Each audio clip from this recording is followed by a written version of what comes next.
Thank you, Lord. Thank you, Father. Bless your name. दोस्तों, जय मसीह। प्रभु यीशु मसीह के नाम में आज के 11वें दिन the study on the book of Daniel के 11th चैप्टर पे आप सभी का बहुत बहुत स्वागत करता हूं।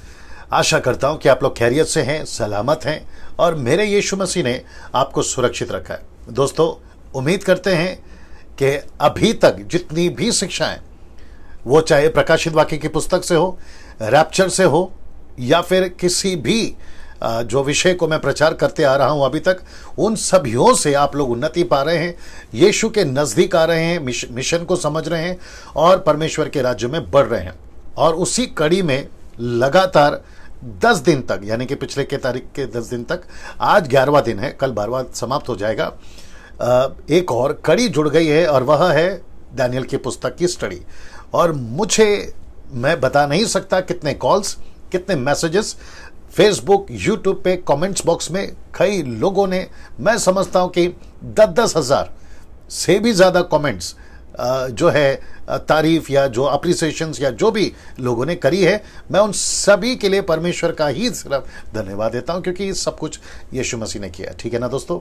ना मैं समझता हूं कि आज का जो चैप्टर है वो बहुत बहुत ज़्यादा कंफ्यूजिंग चैप्टर है। मतलब उसको आसानी से समझने लायक वो चैप्टर नहीं है, लेकिन परमेश्वर का पवित्र आत्मा जो डैनियल को चलाता है, वो इस डैनियल को भी चलाएगा और आप जितने लोग देख रहे हैं वो आपको भी चलाएगा, क्योंकि परमेश्वर कल आज युगानुयुग एक सा है।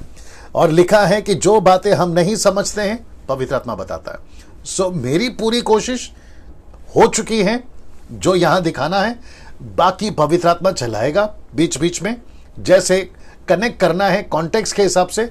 मैं आपको बता दूं कि मैं जो स्टडी करता हूं वो किस बेस पे करता हूं, वो चाहे द बुक ऑफ रेवलेशन हो, द बुक ऑफ डैनियल हो, रैप्चर हो, sons of gods and daughters of man, ऐसे जितने भी बड़े बड़े सब्जेक्ट, ग्रेट कमीशन हो, मैं किस बेस पे स्टडी करता हूं? क्रिटिक्स को स्टडी करता हूं, हिस्ट्री को स्टडी करता हूं, स्क्रिप्चर को स्टडी करता हूं कॉन्टेक्स्ट में, और साथ ही साथ ट्रांसलेशंस, जो डिफरेंट ट्रांसलेशंस है उसको स्टडी करता हूं। फिर उसके बाद में आप सभी के बीच में मैं चीज़ों को रखता हूं, और मैं समझता हूं कि ऐसा ही करने से हम बेहतर तरीके से परमेश्वर के वचनों को समझ पाएंगे। नाउ दोस्तों, द बुक ऑफ डैनियल एक ऐसी पुस्तक जिसको विश्वासी तो पढ़ते ही पढ़ते हैं, क्योंकि वो बाइबल का हिस्सा है, लेकिन आपको शौक होगा ये जानकर, जो मैं अब पूरे 12 दिन के इसमें आज बता रहा हूं, कि इसको ज्योतिष जो उस वक्त में थे वो पढ़ते थे, जिसको वाइज मैन भी कहते हैं, वो पढ़ते थे। उस वक्त के किंग्स वो पढ़ते थे। उस वक्त के जो सेकुलर दूसरे ईश्वरों को मानने वाले जो उनके प्रॉफिट्स होते थे वो पढ़ते थे। मुस्लिम्स के प्रॉफिट्स वो पढ़ते थे, और बहुत सारे जो अलग अलग धर्म के लोग हैं वो तक पढ़ते थे। और उनको ताज्जुब होता था कि इतना एक्यूरेट या इतना सटीक कैसे कोई परमेश्वर अपने दासों को ऐसी भविष्यवाणियां दे सकता है। सो मैं चाहता हूं कि ये स्टेटमेंट बोलने के चलते आप अपनी खुद की पीठ थपथपाइए, खुद को शाबाशी दीजिए और खुद पे घमंड करिए कि आप सच्चे परमेश्वर के बेटा बेटी हैं। वाह मैं रिपीट कर दूं, आप परमेश्वर के सच्चा बेटा और बेटी हैं। मुझे जब मैं ये स्टडी दे रहा हूं, मैं जब इसको कर रहा हूं, आप यकीन जानिए, दिन हो या रात हो, मैं पूरी तरह से 12 दिन, कल का आखिरी दिन है, मैंने झोंक दिया है खुद को इस पुस्तक के स्टडी में। और मैं आपको बता नहीं सकता मैं कितना ज़्यादा अंदर स्पिरिचुअली मैं बहुत बहुत क्या कहते हैं ना, उत्साहित हो गया हूँ, बहुत एक्साइटेड हो गया हूँ कि कैसे परमेश्वर जो है इतनी सटीक भविष्यवाणियां लोगों को दे सकता है। तो मैं इस वक्त में आज का जो चैप्टर 11 है उसको बिल्कुल तैयार हूं आपके बीच में रखने के लिए ना। दोस्तों, शुरुआत में जो चीजें हम करते हैं जल्दी से कर लेते हैं। आवाज ठीक है टाइप करके बताएं, विजुअल क्लियर दिख रहा है वो टाइप करके बताएं, और साथ ही साथ में आप लोग कहां से देख रहे हैं। आप मेरी कलीसिया यानी ग्रेस मिनिस्ट्री फेलोशिप से मुंबई के बाहर आप जहां से भी देख रहे हैं आप लोग अपनी हुजूरी दर्ज करा दें, और साथ ही साथ में आप कौन से राज्य से हैं, कंट्री से हैं वो भी बता दें। जैसे कि मैं हमेशा डालता हूं मुंबई, पुणे, नागपुर, पंजाब, गुजरात, कर्नाटका, आंध्र प्रदेश, तमिलनाडु, ओडिशा, राजस्थान, हरियाणा, कोल्हापुर, शोलापुर, छत्तीसगढ़, भोपाल, मध्य प्रदेश, बात एक ही है, Jharkhand, Siliguri, Himachal Pradesh, Jammu and Kashmir, Shimla, Kolkata, Assam, Bengal, Delhi, Goa, north east. अच्छा, नॉर्थ ईस्ट से काफी लोग देखते हैं। तिरुपुरा, आज एक कॉल आया था तिरुपुरा, मैं उनका भी धन्यवाद देता हूं। तिरुपुरा से काफी लोग देख रहे हैं। साथ ही साथ उत्तराखंड है, रांची है, उत्तर प्रदेश है, बिहार है। फिर जो आउट ऑफ कंट्री, मतलब हमारे देश के बाहर, जो कि है Pakistan, Nepal, Sri Lanka, Africa, New Zealand, UK, USA. अच्छा, यूके में लंदन भी आ गया, इजराइल है, इटली है, अरब कंट्री है। अरब कंट्री से भी काफी लोग देखते हैं, एक एक नाम लेना मुश्किल हो जाएगा। बेल्जियम, फिर मॉरिशस है, ऑस्ट्रेलिया है, लक्समबर्ग है, फिजी है, सेंटियागो है, कनाडा है, स्वीडन है, हांगकांग है, मलेशिया है, हॉलैंड है, सीरिया है, और आज एक और जुड़ गया, डेनमार्क। मैं परमेश्वर का धन्यवाद देता हूं कि इन सभी जगह से लोग देखते हैं, कॉल्स आते हैं, मैसेजेस आते हैं। क्या अद्भुत चीज है। और वो कह रहे हैं कि पास्टर डैनियल, परमेश्वर के इस पुस्तक से, डैनियल की रेवलेशन, और जो भी आप देते हैं 5 मिनट्स वीडियो, उसके द्वारा हम काफी जो है यीशु को जान पा रहे हैं। इन लॉकडाउन के दरमियान, कोरोना वायरस के पैंडेमिक का जो परिस्थिति फैली हुई है, उसके दरमियान हम बहुत कुछ सीख पा रहे हैं। मैं समझता हूं कि इसका सारा महिमा, सारा ग्लोरी, सारा श्रेय सिर्फ यीशु को जाता है। ठीक है ना दोस्तों, मसीह मंथन बैठक, जो कि आप सभी जानते हैं कि एक मुहिम हमने पूरे भारत के लिए शुरू करी है। इसमें अक्रॉस द वर्ल्ड लोग जुड़ सकते हैं, और लोग जुड़ रहे हैं। मैं उन सभी का धन्यवाद देता हूं। मसीह मंथन बैठक का मकसद यही है कि जितने भी गलत शिक्षाएं भारत में या फिर सोशल मीडिया के माध्यम से हम जहां तक जा सकते हैं, उन तक ये मैसेज फैलाएंगे कि खरी शिक्षा, साउंड डॉक्ट्रिन, सही शिक्षा के माध्यम से हम यीशु के जो है राज्य को फैलाएं। और जिसके चलते हम कई लोगों को तैयार करना चाहते हैं, जिनमें लाखों की तादाद मैं चाहता हूं कि मुझे मतलब मेरी टीम को, जो मेरे साथ में कई पास्टर लोग जुड़े हुए हैं, हम सबको चाहिए ना दोस्तों। ये नंबर है जिसमें से आपको कॉल करना है, और इनको कहना है कि आपको जो है मसीह मंथन व्हाट्सएप ग्रुप में ज्वाइन करें, और इनमें से किसी भी एक नंबर पे कॉल कर लीजिएगा। इसका स्क्रीनशॉट ले लीजिएगा, आपको आसानी होगी कॉल बैक करने में। ठीक है ना दोस्तों, अब यहां से मैं कुछ सेकंड रख रहा हूं, अब यहां से मैं शुरू हो रहा हूं, क्योंकि 5 मिनट के ऊपर हो चुके हैं, और 1000 लोग अभी तक जुड़ चुके हैं। उन सभी 1000 लोग 1K, आप सभी का स्वागत है ना। दूसरी चीज मुझे कल पता चली, जो कि मैंने नहीं बताया, 90,000 सब्सक्राइबर्स यूट्यूब पे पूरे हो चुके हैं। Can you believe this? 90,000 subscribers. So मैं उन सभी 90,000 लोगों के जो सब्सक्राइबर्स हैं, सर आपका बहुत बहुत धन्यवाद देता हूं कि आपने मुझे जो है सब्सक्राइब किया है, और मुझे एक रिस्पॉन्सिबिलिटी दी है कि आप YouTube वालों को, 90,000 वालों को मैं ट्रेन कर सकूं, सिखा सकूं परमेश्वर के वचन को। और मैं ये जिम्मेदारी लेता हूं। फेसबुक वाले जितने भी मुझे फॉलो करते हैं, मेरे पेज को लाइक करें, मैं आपकी रिस्पॉन्सिबिलिटी लेता हूं। और डैनियल राज जब तक जिंदा है, मिनिस्ट्री कर रहा है, तब तक एक ही मकसद है कि उसके राज्य को खरी शिक्षा के साथ आपके बीच में मैं पहुंचाता रहूं, और वह भी बिना किसी स्वार्थ के, बिना किसी पैसे के कमाए, और बिना किसी नेम एंड फेम के। ठीक है ना, ये बात भी आप लोग ध्यान में रखिएगा ना दोस्तों। मैं चाहता हूं कि सबसे पहले ये स्लाइड मैं रख रहा हूं, अब आप लोग देख लीजिएगा ये स्लाइड्स, और कमेंट्स बॉक्स कभी मुझे बताते रहो क्या चल रहा है क्या नहीं चल रहा है ना दोस्तों। ये चित्र, ये स्लाइड आप जैसे ही देख रहे हैं, आपको पता चल जाएगा कि ये जो स्लाइड है, इसमें सब आ गया।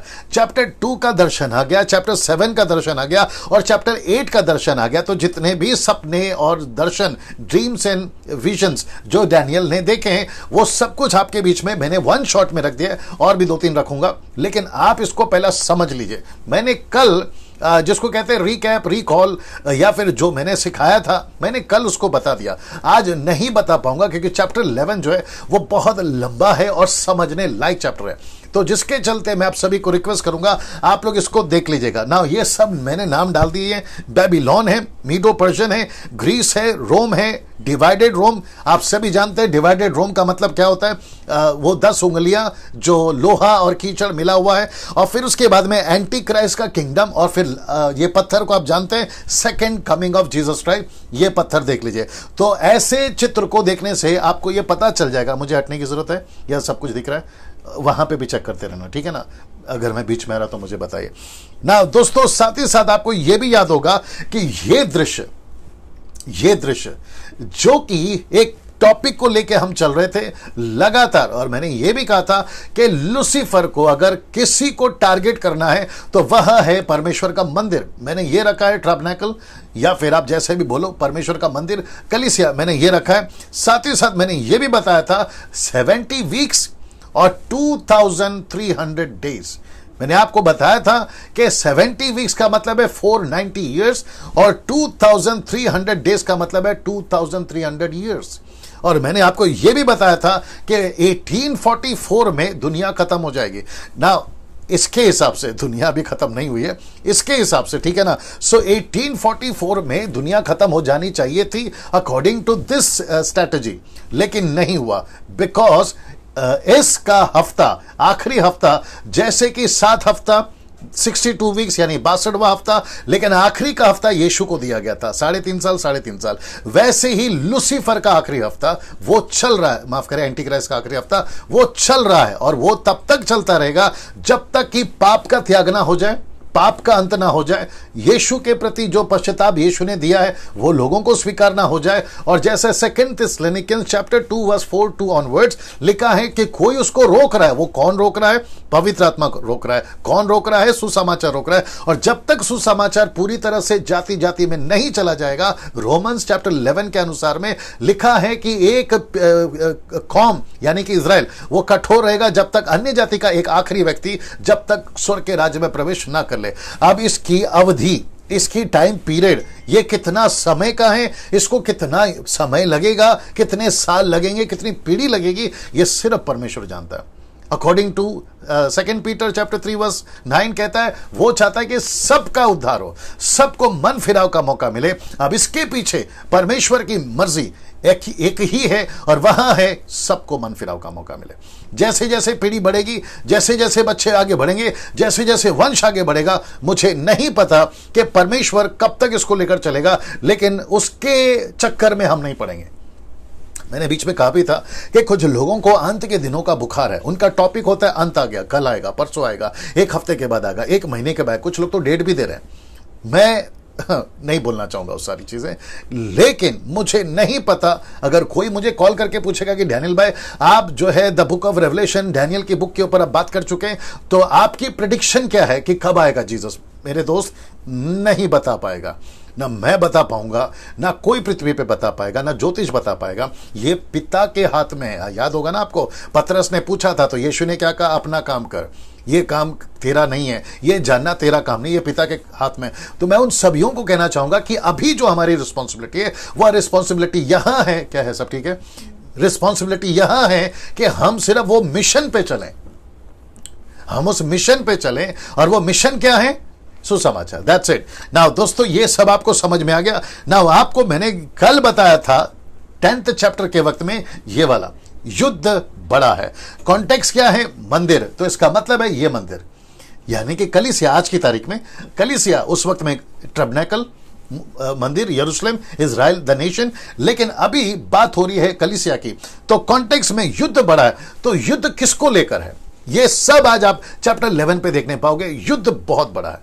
इसका मतलब है कि दानियल को पता चल गया कि ये युद्ध बड़ा है। आपको याद आ गया चैप्टर 10 वर्स 1-2 तक अगर आप पढ़ोगे, युद्ध बड़ा है। तो मैं वापस कहना चाहूंगा, जितने अभी मुझे सुन रहे हैं, आप जो फेसबुक पे, यूट्यूब पे सुन रहे हैं, युद्ध बड़ा है। इसलिए यीशु ने कहा है कि जागते रहो, प्रार्थना करते रहो। पौलुस क्या कहता है? हम सब बैटलफील्ड में, इसलिए परमेश्वर के सारे हथियार को पहन लो। याद आ गया आपको इफिसियों 6वां अध्याय? तो इसका मतलब है कि हम सभियों को, आज हम छोटे पास्टर हों या बड़े पास्टर हों, 1 हफ्ते के विश्वासी हों या 40 साल के विश्वासी हों, हम दास हो, दासी हो, बेटा हो, बेटी हो, लड़का हो, लड़की हो, हम सब एक युद्ध के मैदान में। मैं इसी वजह से बार बार कह रहा हूं कि मसीह जीवन टाइम पास का जीवन नहीं है। मसीह जीवन खेल कूद का टाइम का जीवन नहीं है। मसीह जीवन पिकनिक, पिज्जा, बर्गर, गलत नहीं है, मैं इसको गलत नहीं बोल रहा हूं, लेकिन फोकस आजकल देखा जा रहा है कि इसी के पीछे भाग रहे हैं। फिर इंटरटेनमेंट है, कंपटीशन से, कभी ये कंपटीशन, कभी ये कंपटीशन। ऐसा लगता है आज के क्रिश्चियनों को, मसीहों को ऐसा लगता है कि सब खत्म हो गया है, यीशु क्रूस पे मर गए हैं और अब हमको कुछ नहीं करना है, ऑटोमेटिकली सब कुछ होगा। अगर ऑटोमेटिकली सब कुछ होता तो फिर पतरस को, पौलुस को, स्टीफन को, एंड्रू को, फिलिप को इतना दुख उठाकर सेवा करने की जरूरत क्या थी? आप सोच के देखिए। और जो पिछली पीढ़ी यानी कि 16, 17, 18, 19 सदी में जो मिशनरियों ने पूरे दुनिया में दुख उठाया, तो फिर उनको दुख उठाने की क्या जरूरत है? तो बहुत बड़ा ट्रैप, मैं रिपीट कर दूं, बहुत बड़ा ट्रैप। ट्रैप का मतलब है जाल, लूसीफर ने कलीसिया में डाल रखा है। और मैं वापस कहता हूं कि युद्ध बड़ा है। और कॉन्टेक्स्ट क्या है? मंदिर। कलीसिया को कैसे नाश करूं, सेवकों को कैसे नाश करूं, मसीहत को कैसे ठंडा करूं, क्योंकि लूसीफर को अच्छे से पता है कि अगर उसका राज्य छिनेगा तो उसका राज्य छीनने का एक ही कारण है कि क्रिश्चियनिटी से मेरा मतलब है Christ follower, don't take me wrong, मसीह लोग अगर आपे में आ गए, मजबूत हो गए, तो उसका जो राज्य है वो खत्म हो जाएगा। ये उसको अच्छे से पता है। उसकी लाख कोशिश है कि कैसे भी करके मसीहों को जो है कमजोर किया जाए। आपस में पास्टरों के बीच में झगड़ा, आपस में चर्चों के बीच में झगड़ा, आपस में विश्वासियों के बीच में झगड़ा, घर के अंदर झगड़ा। आप सोच के देखिए, आज मसीहत बोलती है कि पवित्र शास्त्र हमको प्यार सिखाती है। अब यहां पे लोगों को जरा सा लगेगा, लगने दो। कहते हैं कि हमको बाइबल कहती है प्यार सिखाओ, लेकिन जो खुद बाइबल लेकर घूमते हैं उनके आपस में प्यार नहीं है। इससे बड़ी शर्मिंदगी की बात क्या होगी, बताइए आप।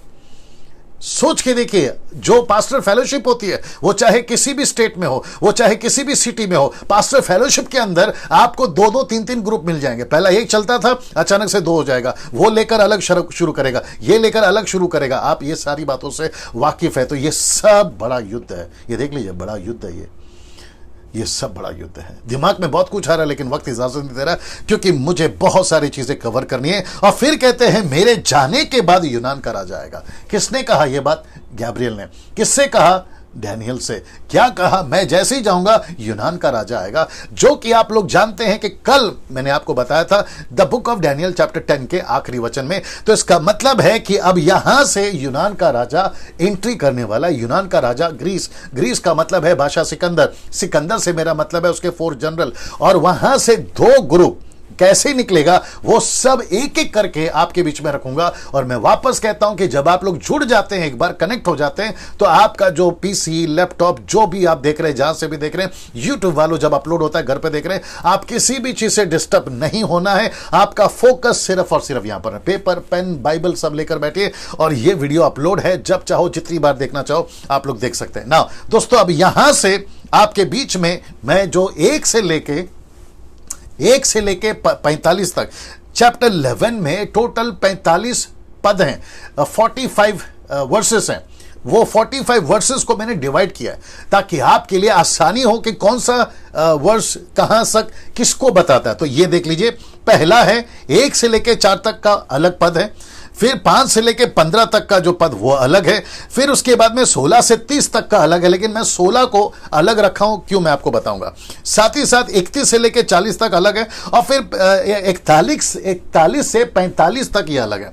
सो 1 to 4, 5 to 15, 16 to 30, 31 to 40 and 41 to 45, ये सब अलग है। नाउ अब यहां से मैं एक एक स्क्रिप्चर वर्ड्स बाय वर्ड्स आपके बीच में जो है बातों को रखता चला जाऊंगा। कुछ वचन को मैं जंप करूंगा, जैसे कि अब यहां से मैं कुछ चीजों को जंप करूंगा। जंप से मेरा मतलब है वो एक राजा को ही बताता है, तो उसके ऊपर उतना बात नहीं करेंगे, लेकिन वो कनेक्टेड ही रहेगा। मैं वापस कहता हूं, बहुत टफ था ये जो चैप्टर 11 है, ये बहुत टफ था। मुझे अच्छे से पता है कि भारत के बाहर हो, नेशनली, इंटरनेशनली, वो सब योग को अगर आप पूछोगे कि वो सबका इंटरप्रेट कर पाएंगे, लेकिन जैसे ही चैप्टर 11 आता है तो हालत खराब हो जाती है। बट मैं वापस कहूंगा, परमेश्वर जो डैनियल का है वो अंदर है, आपके साथ भी है, मेरे साथ में भी। वो हमें बेहतर तरीके से बताएगा, और मेरी पूरी तैयारी और कोशिश है कि आपके बीच में बिल्कुल सटीक बातों को मैं रख सकूं। तो आप लोग तैयार हैं? फिर से पूछूंगा, फेसबुक, यूट्यूब वालों, अगर आप लोग तैयार हैं, आइए शुरू करते हैं। Words 1, chapter 11, words 1। नाउ ये रहा, लिखा है कि दारा नामक मादी राजा के राज्य के पहले वर्ष में उसको हियाव दिलाने और बल देने के लिए मैं खड़ा हो गया। ये मैं कौन है? रख रहा हूं आपके बीच में, ये मैं है गैब्रियल। अब अच्छा, कुछ लोग कहेंगे कि डैनियल भाई गैब्रियल ऐसा दिखता है। कोई गारंटी नहीं दे रहा हूं, ऐसा दिखता है वैसा दिखता है, हमने नहीं देखा साहब, लेकिन क्योंकि आपको समझाना है, आपको कनेक्ट करना है, जिसके लिए मैंने ये फोटो लिया है। लिखा है कि गैब्रियल डैनियल को समझा रहा है। तो इसका मतलब है कि यहां पे चैप्टर 10 का वर्स 20 में आपको याद होगा कि इसी ने कहा था, तब उसने कहा, क्या तू जानता है कि मैं किस कारण तेरे पास आया हूं? क्या तू जानता है मतलब मैं तुझे चैप्टर 11 में बहुत कुछ बताने वाला हूं। 10 में बोल दिया था उसने, क्या तू नहीं जानता कि और मैं जैसे ही चला जाऊंगा यूनान का राजा आएगा। ये आपको मैंने अभी कनेक्ट करा। तो इसका मतलब है कि ये व्यक्ति दानियल को समझा रहा है, दानियल नहीं समझा रहा है इसको, ये व्यक्ति दानियल को समझा रहा है। और इस वक्त में अभी जब हम पूरा चैप्टर 11 पढ़ रहे हैं या स्टडी कर रहे हैं तो गैब्रियल के दृष्टिकोण से कर रहे हैं, याद रखिएगा। और दानियल ने हर चीज दानियल को बताई, गैब्रियल ने हर चीज दानियल को बताई और दानियल लिखता चला गया ना। अब यहां से मैं रख रहा हूं आपके बीच में वचन 2, बड़े ध्यान से रहिएगा मेरे साथ में, मुझे बीच में बताते रहो आंकड़ा कितना है क्या सब, ठीक है ना। नाउ लिख जी, ओके नाउ। और जब मैं तुझको सच्ची बात, अब मैं माफ करें, और अब मैं तुझको सच्ची बात बताता हूं, क्योंकि यह सच्ची घटना थी, ये ट्रूथ है, ये सच्चाई है जिसको स्वर्गदूत जो है दानियल को कह रहा है ना। बहुत ध्यान से देखना, आपको जब भी ब्रैकेट करूंगा, जब और जिस वचन पे मैं ब्रैकेट करूंगा उसका अपना एक मतलब होता है जिसके चलते मैं ब्रैकेट कर रहा हूं। लिखा है कि देख फारस के राज्य में, मैं कल फरास कर रहा था, मुझे माफ करिए, दरअसल ये फारस है, ठीक है ना। लिखा है कि देख फारस के राज्य में, इसका मतलब है फारस के राज्य में, इसका मतलब है फारस कौन है, मैंने कल भी बताया था, आज भी बताऊंगा। लूसीफर, शैतान, द व्हाट यू कॉल, है ना, द वर्ल्ड ऑफ डार्कनेस, मतलब अंधकार की दुनिया का राज्य, ठीक है ना। और लिखा है कि अब 3 और राजा उठेंगे, 3 राजा उठेंगे। फिर कहता है कि चौथा राजा उन सभी से अधिक धनी होगा, 4 राजा हो गए। फिर लिखा है कि जब वह धन के कारण, और जब वह धन के कारण सामर्थ्य होगा, तब सब लोगों को यूनान के राज्य के विरोध में उभारेगा। यूनान का राज्य याद आ गया आपको ना। मैं इसको कनेक्ट करता चला जाऊंगा आखिर तक, ये वाला आखिर तक ये चलेगा, ठीक है ना। ना दोस्तों, सबसे पहला बात करते हैं फारस के राज्य, फारस के राज्य।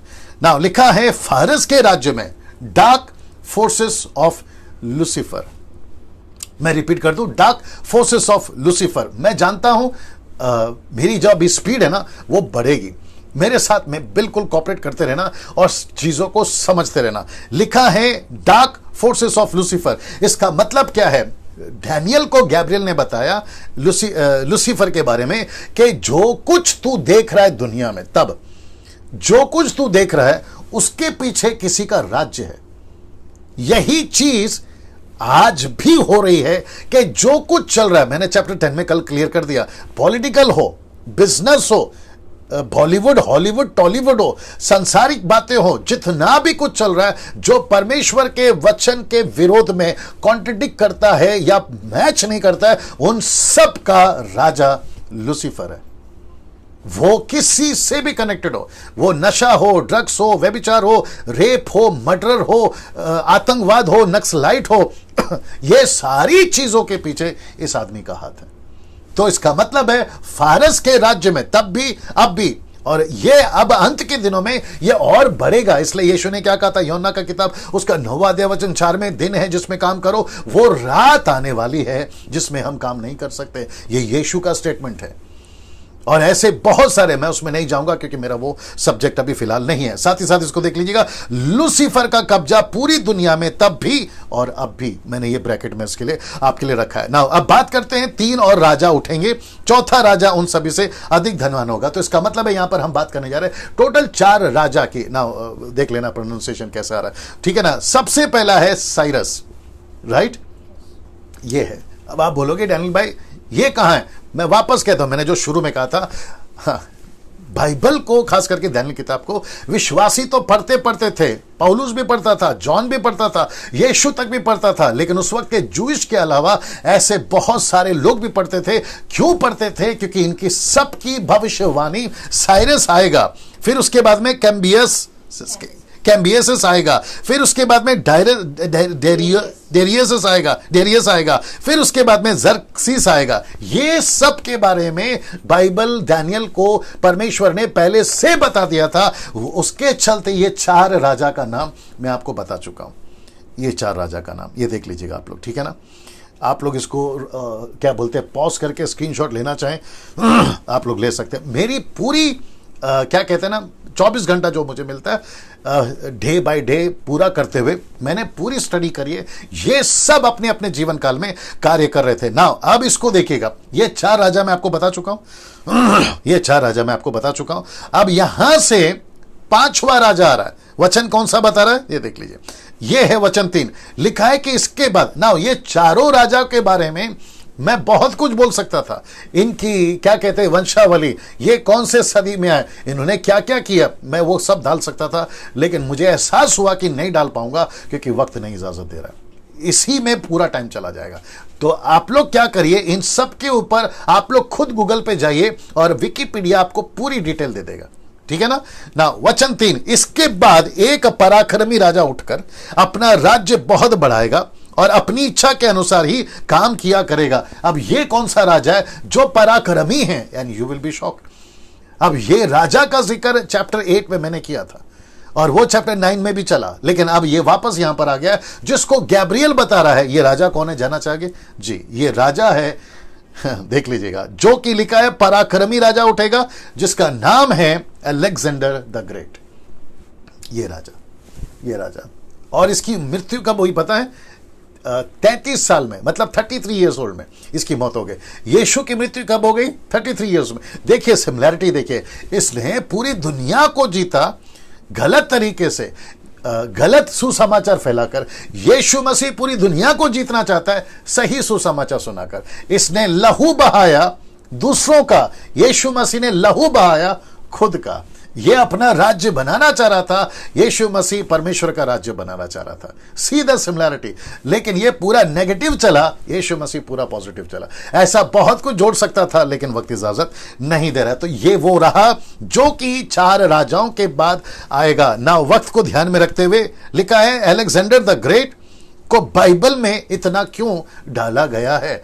मतलब ये जो राजा है, जिसको यूनान का राजा भी कहा गया, ग्रीस, इसको इतना ऐड क्यों किया गया ना? जब मैं पढ़ रहा था, हिस्ट्री को स्टडी कर रहा था, तो मुझे इसके बारे में यह पता चला कि जब ये पूरी दुनिया को जीत रहा था, तो जीतते जीतते दुनिया को, सिटीज को, बॉर्डर्स को क्रॉस करते करते जब ये द नेशन ऑफ इजराइल पहुंचा, विशेष करके यरूशलेम के पास में पहुंचा, तब इसको परमेश्वर ने वहां के एक हाई प्रीस्ट का दर्शन दिया या स्वप्न दिखाया या विजन दिया, और उसको ये परेशान करा, और जाकर उसने पूछा कि ये दर्शन मुझे क्यों? तब एक्सक्यूज मी, तब उसने, जो वहां का हाई प्रीस्ट था, उसने कहा कि बादशाह सिकंदर, आपके आने से पहले एक प्रभु का दास है जिसका नाम है दानियल, उसने आपके बारे में बिल्कुल हूबहू आप कहां जाओगे, क्या करोगे, कैसे फतह पाओगे, वो सब की पूरी जो है देखो यहां पे लिखा हुआ।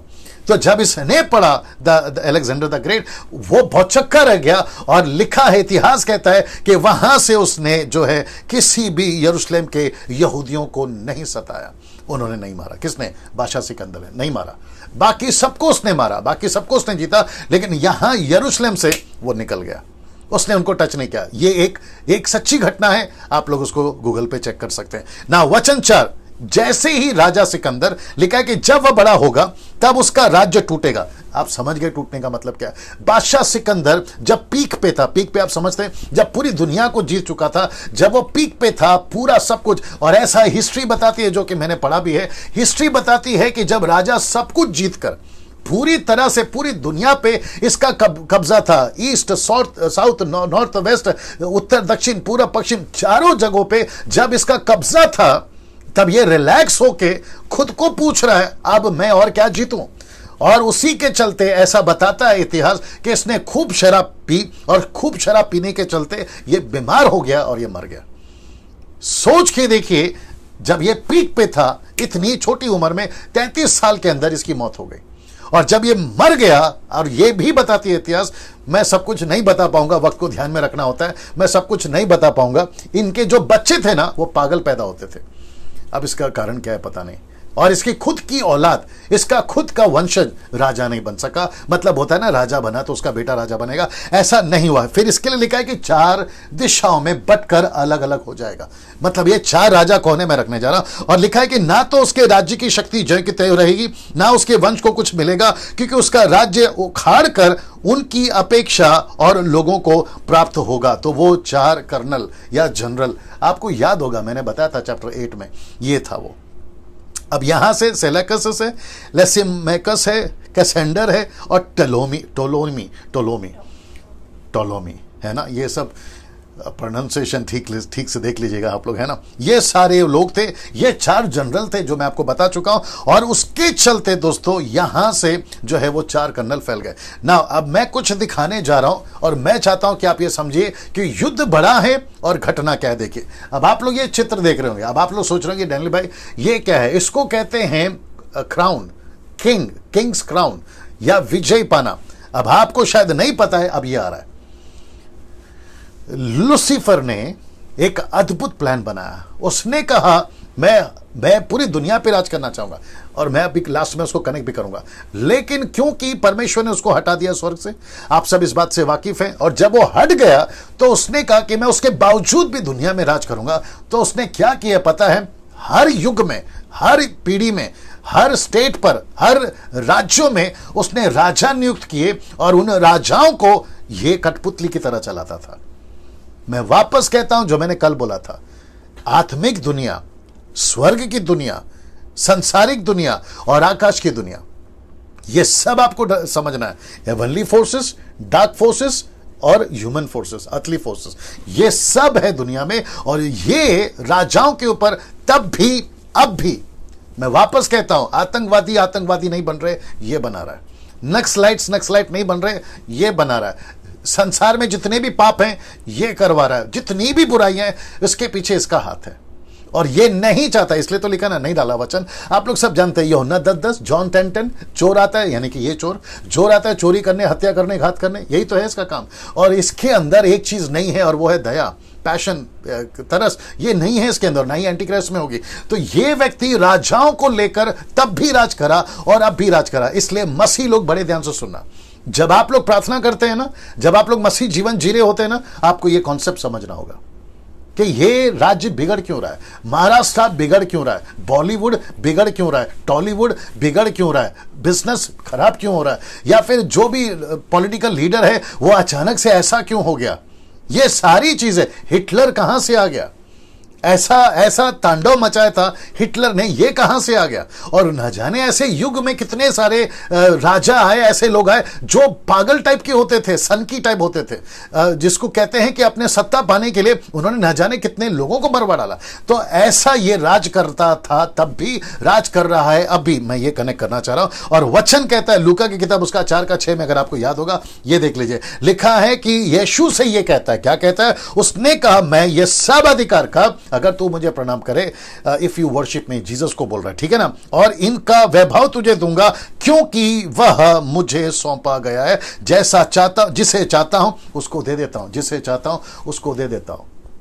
और एक चीज कनेक्ट कर देता हूं, शायद आपको पता है, इल्यूमिनाटी एक चर्च है पूरे दुनिया में, जिसको कहते हैं यीशु की कलीसिया के बिल्कुल अपोजिट, इल्यूमिनाटीज या इल्यूमिनाटी कलीसिया, द चर्च ऑफ इल्यूमिनाटी, जिसका परमेश्वर ये लूसीफर है।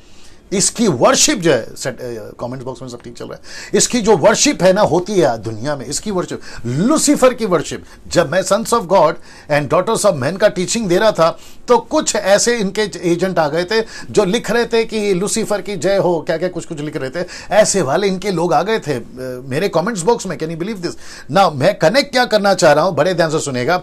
एक रात में कोई हीरो अचानक से हाईलाइट हो जाता है, एक प्लेबैक सिंगर अचानक से हाईलाइट हो जाता है, कोई ऐसा बिजनेसमैन अचानक से हाईलाइट हो जाता है। ये कैसे हो रहा है मैं आपको बताऊं, और साथ ही साथ ये आत्मिक बातें भी हैं। बहुत सारे सेवक भी, चर्च की बात कर रहा हूं, विश्वासियों की बात कर रहा हूं, परमेश्वर के फॉलोअर्स की बात कर रहा हूं, उनके अंदर भी इसका कार्य चल रहा है, इसका कार्य चल रहा है।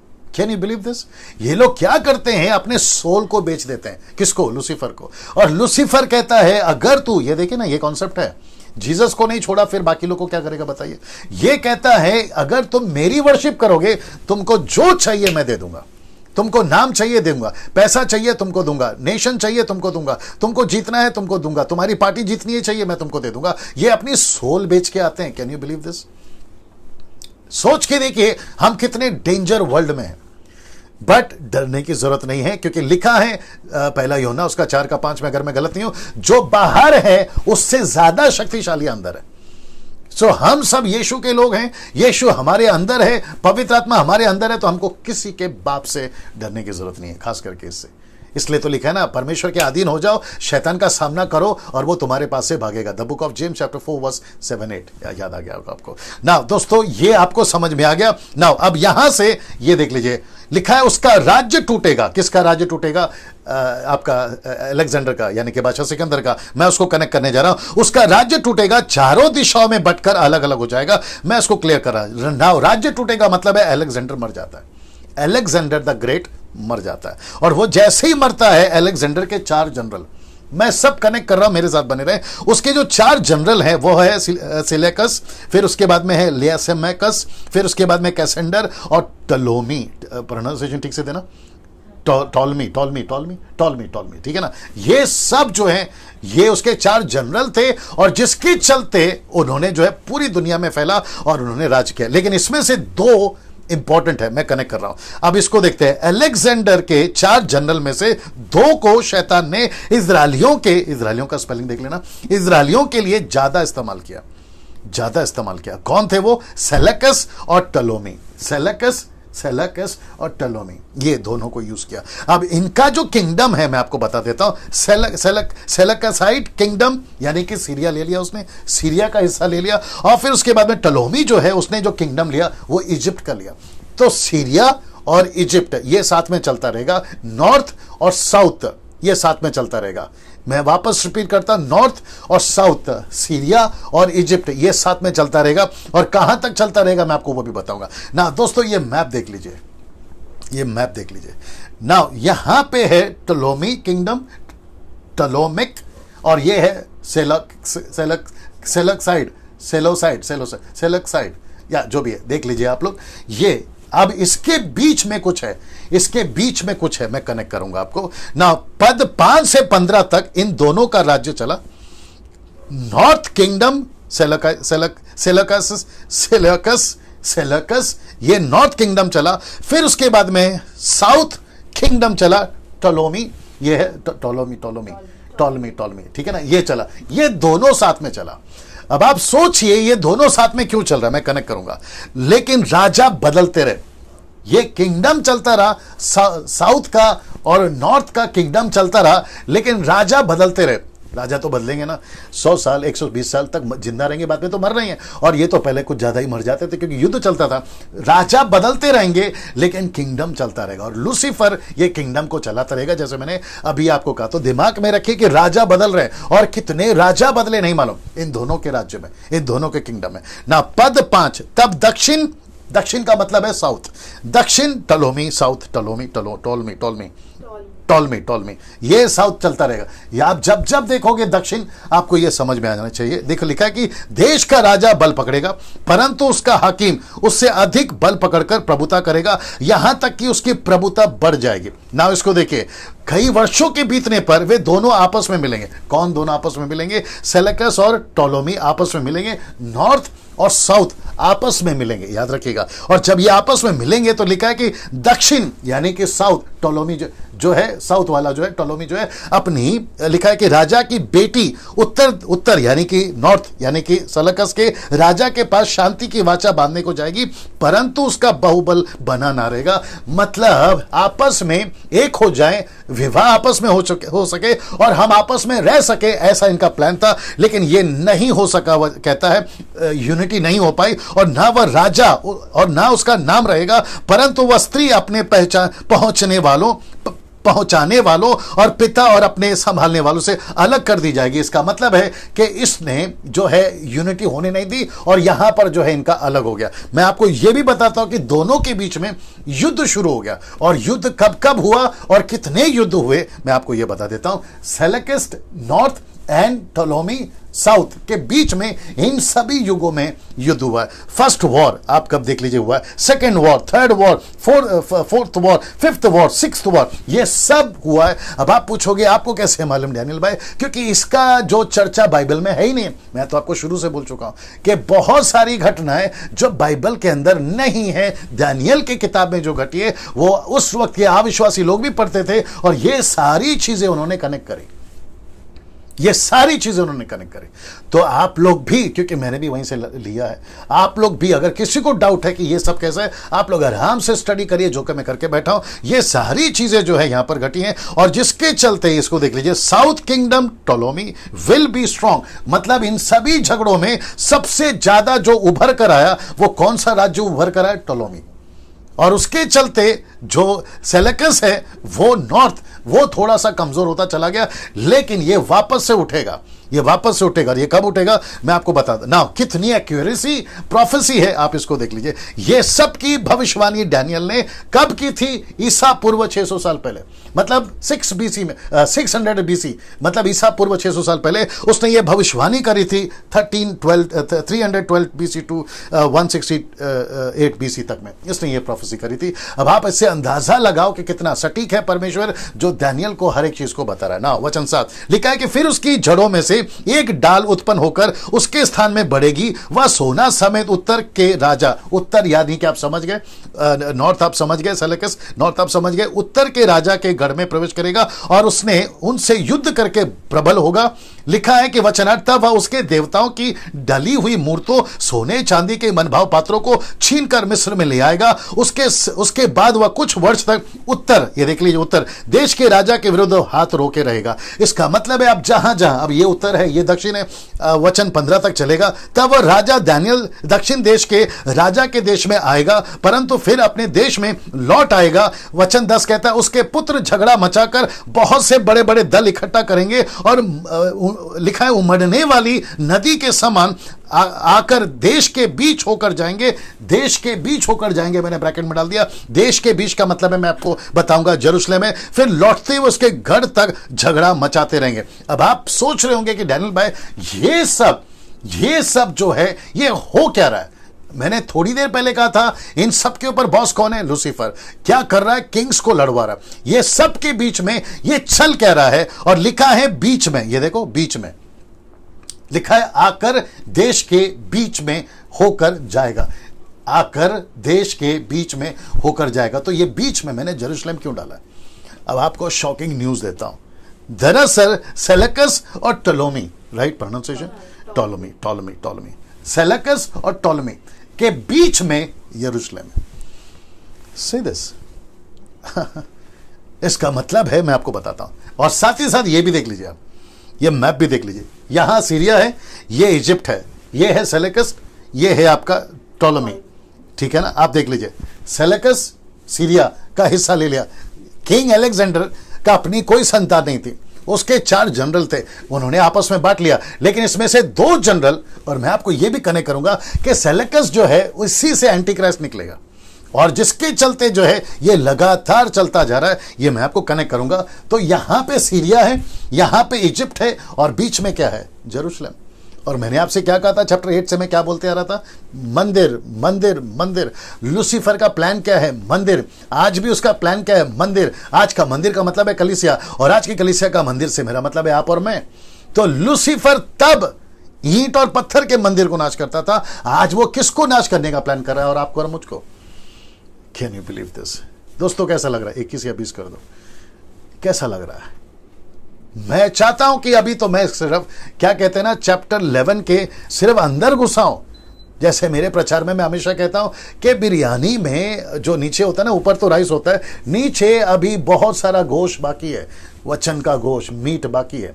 और आपको ताज्जुब होगा जब मैं पहुंचूंगा आखिरी में, अद्भुत चीजें आपके बीच में रखने जा रहा हूं। तो मेरे साथ में बने रहे, यही आंकड़ा है, मेरे साथ में बने रहे, ठीक है ना दोस्तों ना। वापस अगर आपको ये पॉइंट क्लियर हो गया, ये है सेलेकस सीरिया, ये है टोलोमी या इजिप्ट आ गया, और ये रहा आपका यरूशलेम। अब मैं आपको बताता हूं क्या चल रहा है।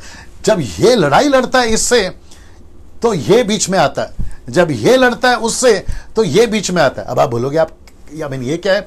इनका बैटलफील्ड ग्राउंड इसी का यूज करते हैं, जब इसको लड़ना होता है तो इसी का बैटलफील्ड यूज करते हैं। मतलब इसकी जमीन पे ये इससे लड़ेगा, और इसी की जमीन पे ये उससे लड़ेगा। तो इसका मतलब क्या है मैं आपको बताने जा रहा हूं, और ये बहुत अद्भुत है। बाइबल रेडी करना, मैंने जो बोला था ना दोस्तों। अब यहां से मैं थोड़ा चेंज होने वाला हूं, मेरा जो पिच है वो चेंज होगा, मेरा जो मूड है वो चेंज होगा।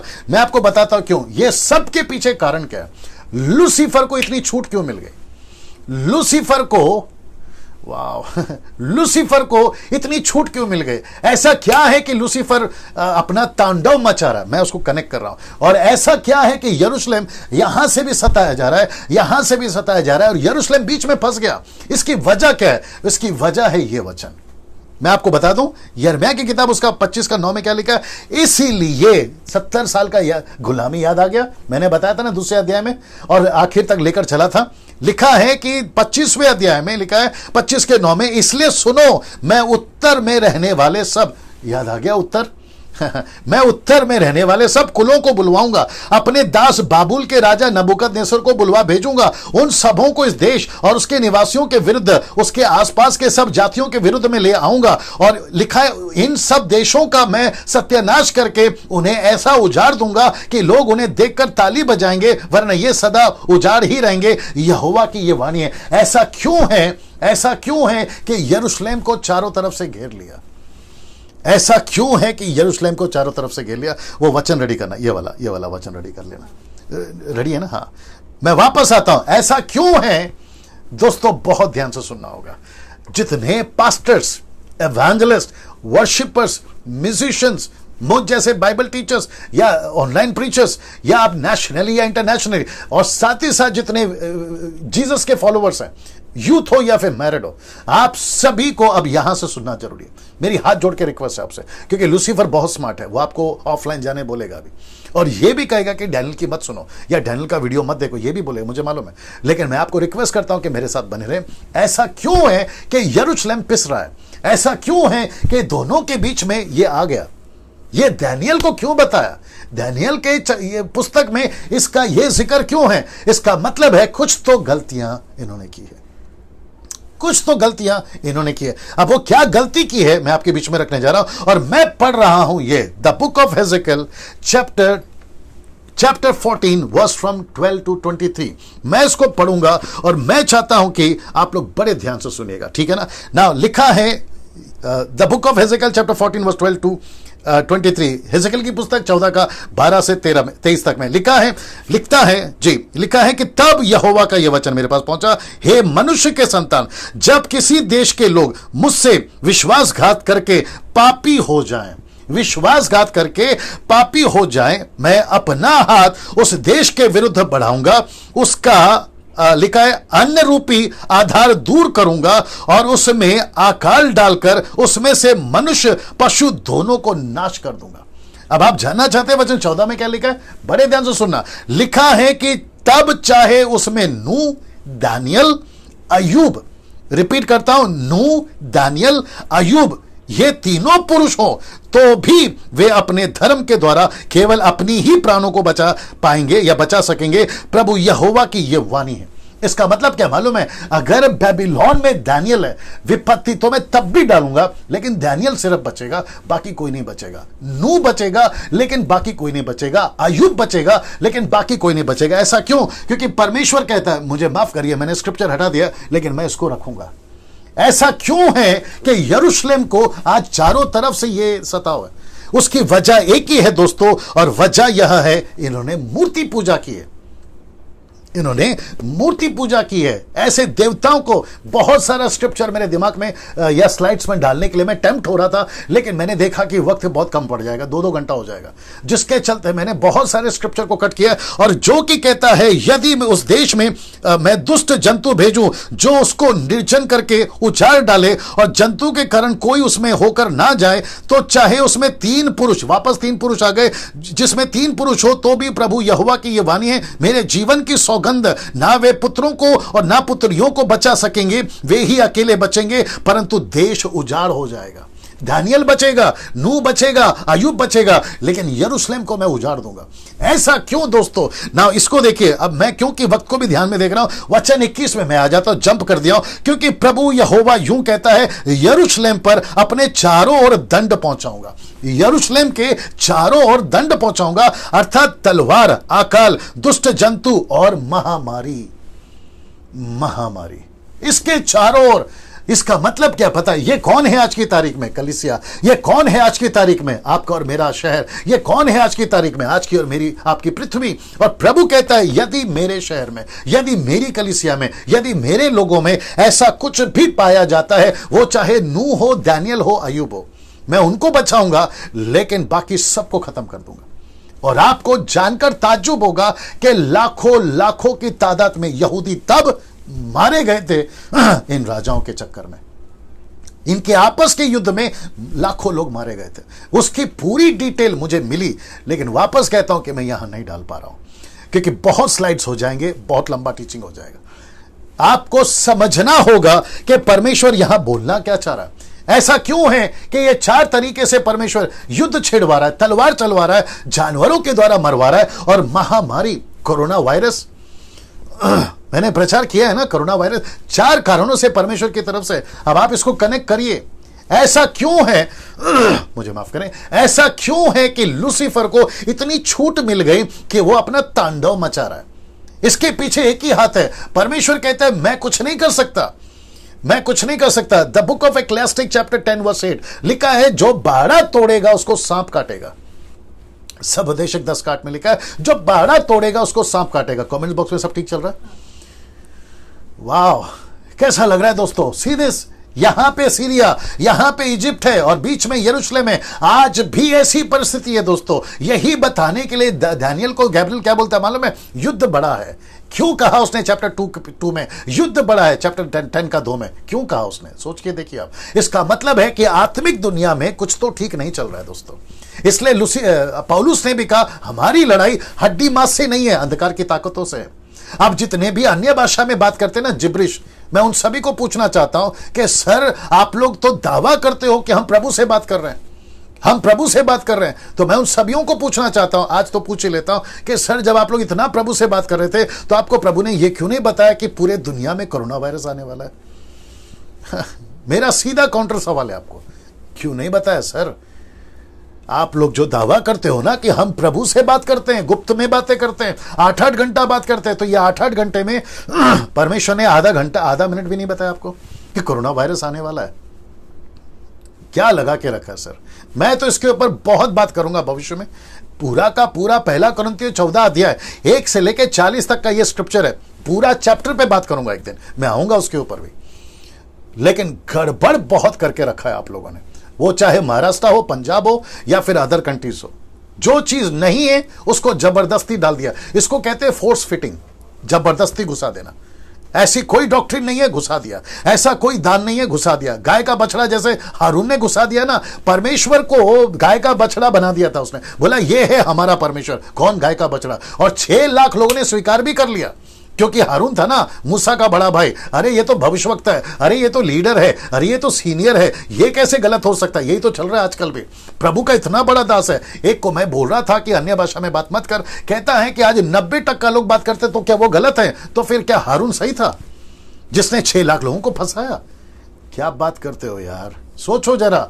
मैं इसको क्यों बीच में डाल रहा हूं? क्योंकि ऐसी परिस्थिति तब भी थी, आज ऐसी परिस्थिति अब भी है। लूसीफर को इतनी छूट इसलिए मिली है क्योंकि लोग परमेश्वर के वचन में, मैं कनेक्ट करूंगा जब 32 वचन में आऊंगा ना, स्क्रिप्चर 30 वर्सेस 32 में आऊंगा ना इसी का, तब मैं आपको कनेक्ट करूंगा। मेरे को वक्त का भी ध्यान रखना है। सो ये चीजें आप समझ गए। मैं रिक्वेस्ट करता हूं कि ये पूरा पढ़ लेना जब आपको टाइम मिले। वचन 11, तब दक्षिण देश का राजा चढ़ेगा, निकलकर उत्तर देश के, वापस आ गया उत्तर। आप समझ गए मैं किसकी बात कर रहा हूं। राजा से युद्ध करेगा, वह राजा लड़ने के लिए बड़ी भीड़ इकट्ठी करेगा, परंतु वह भीड़ उसके हाथ में कर दी जाएगी।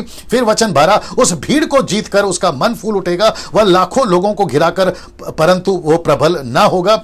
फिर वापस आ गया उत्तर, क्योंकि उत्तर देश का राजा लौटकर पहले से भी बड़ी भीड़ इकट्ठी करेगा कई दिनों वरना वर्षों के बीतने पर वह निश्चय बड़ी सेना और संपत्ति ले आएगा। अब याद रखो, उत्तर दक्षिण, नॉर्थ साउथ, उत्तर दक्षिण, नॉर्थ साउथ, ये किसके बीच में लड़ रहे हैं? यरूशलेम। बीच में फंस कौन रहा है? यरूशलेम। बोलना क्या चाह रहा मालूम है? ये सब वचन में मैं आपको क्या बोलना चाह रहा हूं कि कभी यहां से अटैक हो रहा है, तो कभी यहां से अटैक हो रहा है, कभी वो इतनी आर्मी लेकर आ रहा है, कभी ये इतनी आर्मी लेकर आ रहा है, और बीच में दिन रात चैन किसको नहीं है? यरूशलेम। आज भी यही है ना, कभी एक वचन पढ़े थे हमने, कौन सा वचन पढ़ा था याद नहीं आ रहा, कहता है कि रात हुई तो सुबह कब होगी, और अगर सुबह हुई तो रात कब होगी, ऐसा इंतजार करते थे। एक वचन लिखा था, पढ़ा था हम लोगों ने, कौन सा याद नहीं आ रहा, या आप है मेरे साथ में, तो इसका नहीं, इट्स ओके, इसका मतलब है कि ऐसा चैन नहीं था, बेचैनी वाला जीवन ऐसा क्यों हुआ? एक ही कारण है, परमेश्वर को त्याग कर जीवन जी रहे थे। कौन? यरूशलेम के लोग। मूर्ति पूजा, पाप, व्यभिचार, परमेश्वर के वचनों को त्याग कर परमेश्वर को हल्के में लिया। आज भी कई लोगों की यह हालत है। आज भी कई लोगों की हालत। मुझे कितने कॉल आते हैं, मुझे कितने मैसेजेस है, पास्टर जी प्रार्थना करो बिजनेस ठप हो गया, पास्टर जी प्रार्थना करो नौकरी चली गई, पास्टर जी प्रार्थना करो घर में प्रॉब्लम है, पास्टर जी प्रार्थना करो कुछ भी ठीक नहीं लग रहा। अच्छा, मसीह बनकर 3 साल हो गए, मसीह बनकर 15 साल हो गए, लेकिन कुछ भी ठीक नहीं है। ठीक इसलिए नहीं है क्योंकि तुम परमेश्वर के बिल्कुल वचन के अनुसार नहीं चल रहे हो। मेरा यह दावा है आपसे, जब मैं 32 को कनेक्ट करूंगा, मेरा दावा है आपसे, आप परमेश्वर के साथ ठीक रहो, परमेश्वर आपके साथ ठीक रहेगा। और ये बीच में जो लूसीफर है ना, इसका काम खत्म। वाह, कैसा लग रहा है? सोचिए आप लोग, ये शिक्षाएं, ये टीचिंग, ये बातें मैं चाहता हूं कि पूरे दुनिया में फैले। मैं रिक्वेस्ट करता हूं, जो कि मैं पहले दिन से करते आ रहा, इस वीडियो को लूसीफर को अच्छे से पता है, डैनियल राज के वीडियो को, revelation, rapture, Daniel, the book of Daniel, ये स्टडी व्हाट्सएप पे, फेसबुक पे मत भेजो, ये लूसीफर पक्का चाहेगा। इसलिए वो एडमिन्स को या फिर जो भी पास्टर्स है, वो अपने चर्च को अनाउंसमेंट कर रहे हैं। मुझे पता चला है, वो कह रहे हैं कि डैनियल राज की वीडियो मत सुनो। अब आप सोच के देखो कि ये औलादे किसकी हैं। अब आप सोच के देखो इनको लीड कौन कर रहा है। अब आप सोच के देखो इनके पीछे मास्टर प्लान किसका है। See that. लेकिन इससे कोई फर्क नहीं पड़ता। आप डैनियल राज को रोक सकते हो, मेरे जैसे 50 खड़े होंगे, मेरे जैसे 50 छोड़ो सर, मुझे छोड़ो सर। अगर परमेश्वर ने तुमको खड़ा कर दिया ना, तो तुम खुद भी यही बात बोलोगे जो आज मैं बोल रहा हूं। ये बात को आपको समझना होगा। फर्क इतना है कि आज मैं बोल रहा हूं, कल तुम बोलोगे। देरी हो जाएगी, बस उतना ध्यान रखना, देरी ना हो जाए उतना ध्यान रखना।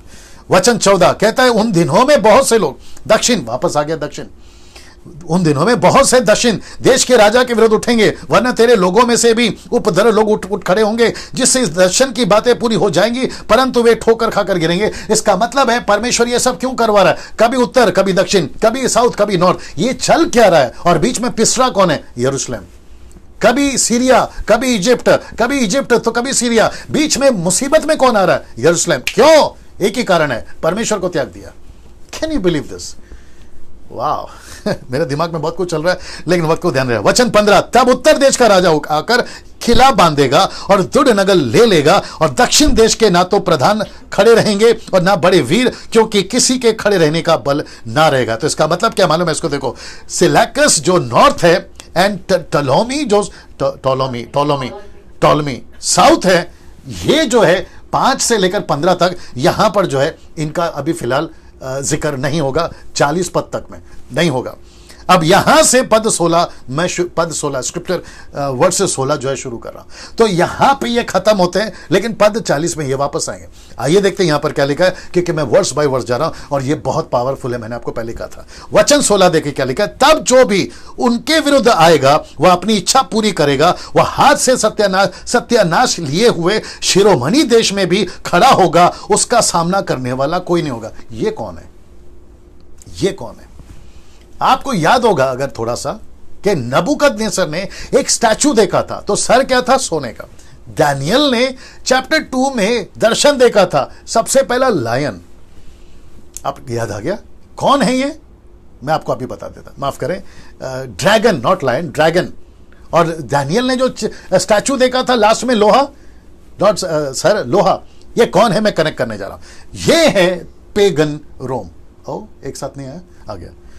ओके, ये है पेगन रोम। 160 BC, यीशु के कुछ समय पैदा होने से पहले ये आ गया था। तो ये राजा जो लिखा है, तब जो भी उसके विरुद्ध, देख लीजिए ना, जो भी उनके विरुद्ध आएगा वह अपनी इच्छा पूरी करेगा। कौन? रोम। वह लिखा है, वह हाथ से सत्यानाश लिए हुए शिरोमणि देश। ये शिरोमणि देश कौन है? इजराइल, यरूशलेम। सत्यानाश किए हुए लेके शिरोमणि देश में भी खड़ा होगा, उसका सामना करने वाला कोई नहीं होगा। तो रोम का सामना करने वाला ना उस वक्त में आपका बेबीलोन था, ना ग्रीस था, और ना ही कोई और था।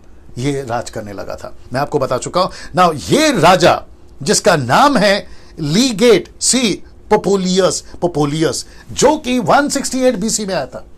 ये राजा, आप हिस्ट्री चेक कर लीजिए, आप टाइप कर लीजिए, आपको पता चल जाएगा। और ये उस वक्त में ये जो राजा है ये यहां पर रूल करता था। और पता चला है, बताया गया है कि ये परमेश्वर के लोगों के बीच में बड़े क्रूरता से और परमेश्वर के लोगों के कार्य में या यहूदियों के बीच में ये कार्यरत था और काम कर रहा था ना। पद 17 से 30 तक में अब यहां पर एक ऐसा कैरेक्टर आता है जो कि मैं चाहता हूं कि अब पीक पे जा रहे हैं, हम पीक समझते हैं। अब हमारी जो टीचिंग है ना उसकी हाइट पकड़ेगी अभी। आइए देखते कैसे। पद 17 से 30 तक में एंटियोकस इम्फेफियंस, क्या था इसका? एफिफेंस। मेरी मदद के लिए धन्यवाद। वापस आते हैं एंटियोकस, मैं एंटियोकस लेकर चलूंगा, एफिफेंस, ओके जो भी है। ये चला यहां से लेकर यहां तक, लेकिन पद 31 से लेकर 40 तक में यह आता है जिसका नाम है एंटी क्राइस्ट। आप देख रहे हैं सिमिलैरिटी, एंटियोकस एंटी क्राइस्ट।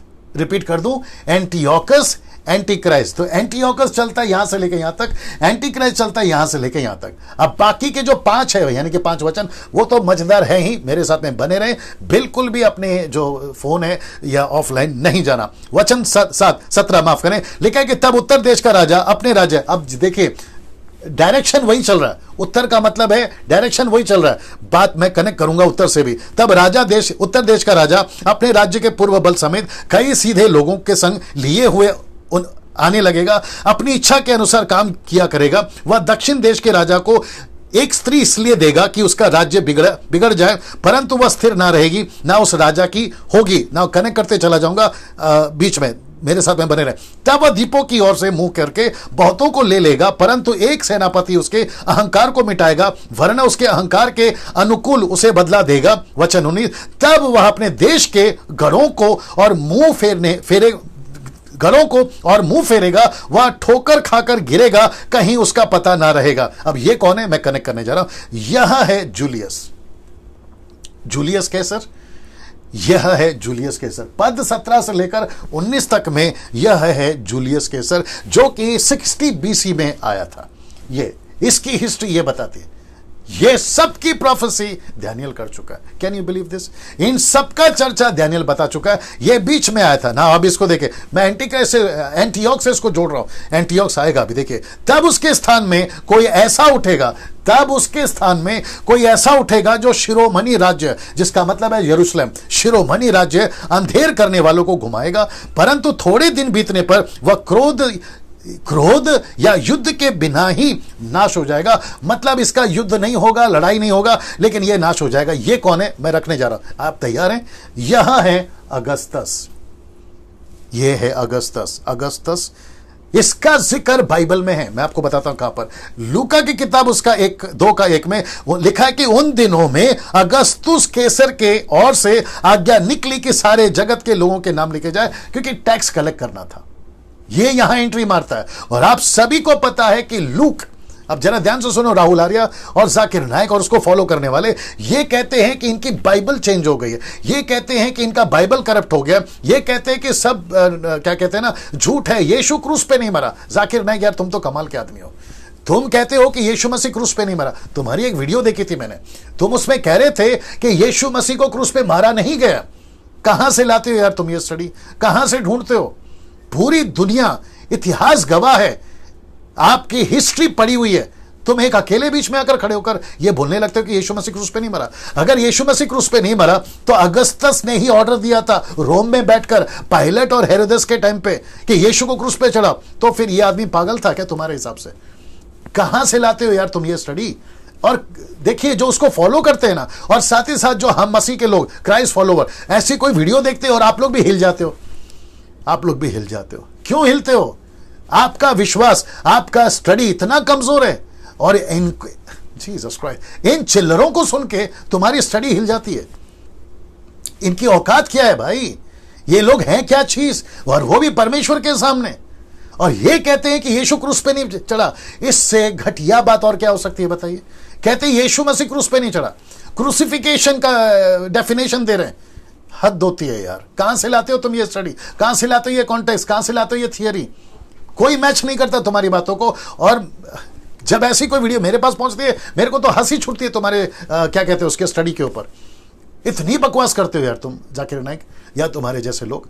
बात को समझा करो। यहां पे अगस्तस के टाइम पे ये ऑर्डर निकल चुका था। लूक कौन है? पेशे से डॉक्टर।